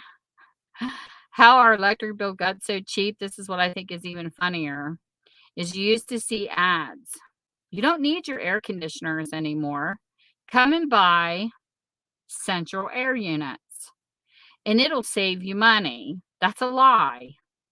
Our central unit broke 2 years ago. It broke down. Me and my husband put small, not tiny, but regular sized air conditioning in 3 different rooms, and my bill dropped $100 just from central air. So central air is definitely more costly, and we can prove it. My husband about died. He says, "I can't believe when our central air went out, our bill dropped $100." So then we have one stand-up one that's piped out in the living room. It takes care of the living room. We have one in our guest room, one in our bedroom. That's it. 3 air conditioners in our house, and we have a couple fans if we need them, and our bill was only $63.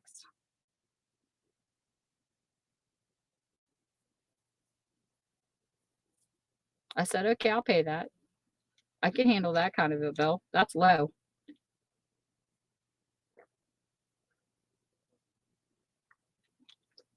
And that's even with me running 3 computers, a laptop, and 2 telephones, and a land phone. It's weird.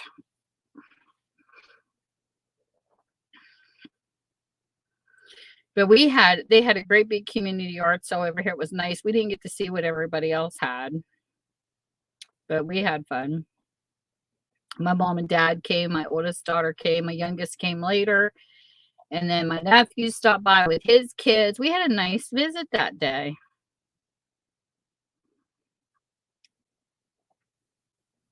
I was gonna say 18,000. That's a heck of a bill. I think I'd move. But it's different everywhere, you know. Um, if you live, it depends on what state you live in to how high the cost of living is too. And I feel for people in California right now because I don't know how they do it. Seriously, I don't. I know Hawaii was going up there. Crafty Mamas would tell us the prices up there, and I just shook my head. I could not believe how much that family had to work to keep up with bills. And they left Hawaii and moved to North Carolina, I think. One of the Carolinas, North or South Carolina is where they moved to, and they're loving it. But anyways, my hub is home, so I'm gonna go pick on him. But I'm glad you guys got to stop in. I always enjoy our chats. They're always fun, fun, fun. He's home from work. I can hear him up there rattling around. And my dog is like, "Daddy's home." She's like Dino up there.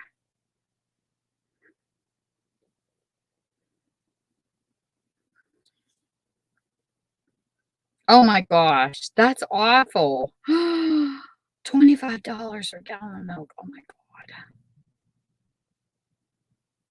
How the heck are these people going to make it? Man. See, that's like our family. Everybody likes their own space. So it would be really hard to pile up, for people to have a place to live. I can't even imagine that. You both have a good night too. Thanks so much for coming in. This is always fun. I always enjoy talking to you. It's a blast. I got to get busy and get back to doing book videos. I need to make more room in my house in case somebody ends up moving in. I have a whole nother apartment down here, but it's filled with books. Debbie, that would be me too. I wouldn't be able to afford milk at that price. I can't imagine it. Huggles.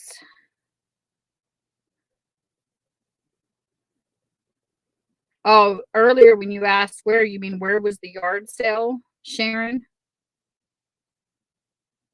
We live in the vicinity of Hooverson Heights. So whenever you see the Hooverson Heights community yard sale, that's where we live. Across the river. Oh, that was in Coriopolis. We drove clear up to before the tunnels. It was fun. It was a lot of fun, but it was dirty. And the only thing is, people have to really be cautious because bed bugs and all that kind of stuff live in things. I know somebody that used to thrift all the time and brought bed bugs home. I would die. But I take the precautions. I would leave stuff in plastic bags sealed for a long time and spray and then clean everything. And I have a magnifying glass that I'll be using to check everything out before it comes in my house. Because I'm finicky like that. You got to be very careful. Oh, yeah, it was really dirty. But it was a lot of fun because they had a lot of cool stuff. I walked out of there with an overflowing buggy and I only paid $60. Now, my daughter went a little cheaper. They have a basket and they weigh by the pound. Glass is like, they have a certain price for books, a certain price for glass, and everything else is by the pound. It's like $1 something. So you can walk out of there with a lot of stuff. But she looked for work clothes and she did really well. Sharon. That's funny. I leave my mail sit on the chair for about a week before I open them. That's why people are like, not me. I dig right into my mail. Mine sits there for a while. You're so funny. That's comical. Oh my God, I love it. I'm always wiping the doorknobs too. That's so funny. Anyway, you guys have fun.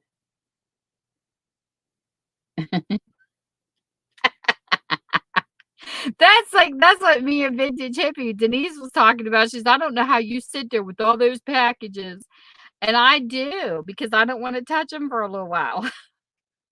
I don't know where those people's hands have been. There's a lot of people that do that though. They'll leave their mail sit for a little bit, and I don't blame them.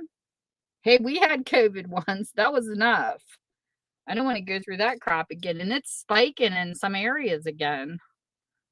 We kind of keep to ourselves. So I told my husband, that's why I don't want to stay anywhere like hotels. I said, at least in a camper, we have our own germs. We have our own bugs. That's what I tell him. Oh my gosh. I said, I'll stay with my own stuff.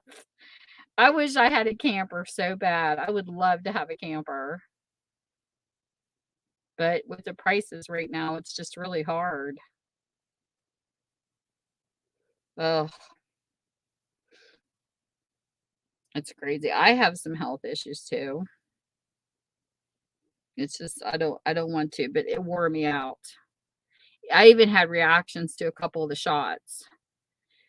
The first one, I felt like I was punched in the arm. I was okay. The second one, I didn't feel so hot. Then when I had the booster, oh my God, I had the shakes all night. I could not get warm. My husband had 5 blankets piled on me. He's using his body heat and my dog, all trying to keep me warm, and I was still shivering. And I'm a person that doesn't like even fuzzies. I sleep with one light comforter because I'm always hot. And I was freezing so bad my teeth were chattering. That's how the booster affected me. So I'm almost afraid to get the next shot.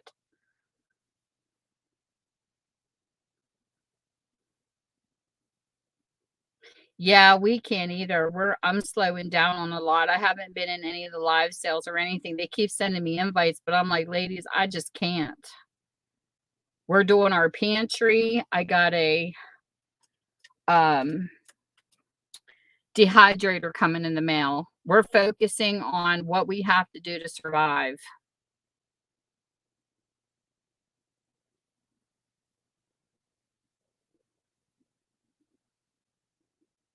We did the Pfizers. Yeah, we did the Pfizer shots. I had to. I wanted to be around my grandkids. I missed my grandkids terribly. We stayed away from them for so long, Sharon. I have 6 grandkids, and I'm like, I miss them. And I told my husband, "I'm not missing them this past Christmas." That's how we caught it. One of our kids, the other grandfather had it and carried the germ, but sometimes you take that chance.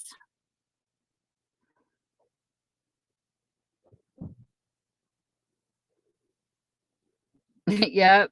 But I've slowed down with crafts because no matter how much pretty this stuff is, you can't eat it. You can't survive on it. So I'm going to stick with the crafts I have and start working with what I have. And I'm not buying anything, not with the way the economy is. We're going to stick with our pantry, and we're going to plant some food alternatives in the yard that we can pick from. Yep, it's horrible. I have a set of twin granddaughters. I have 3 granddaughters and 3 grandsons. I have the Brady Bunch. They're 13 and down.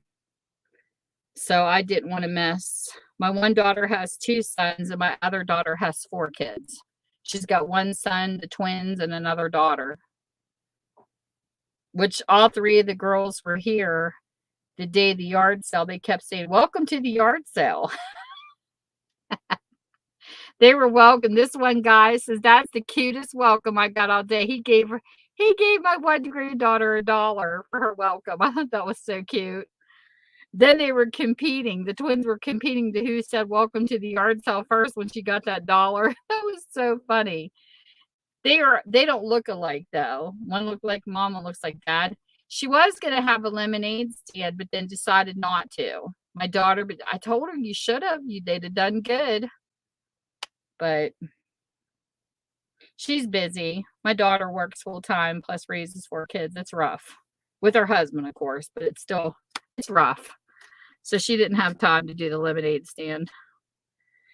But anyways, I do gotta go.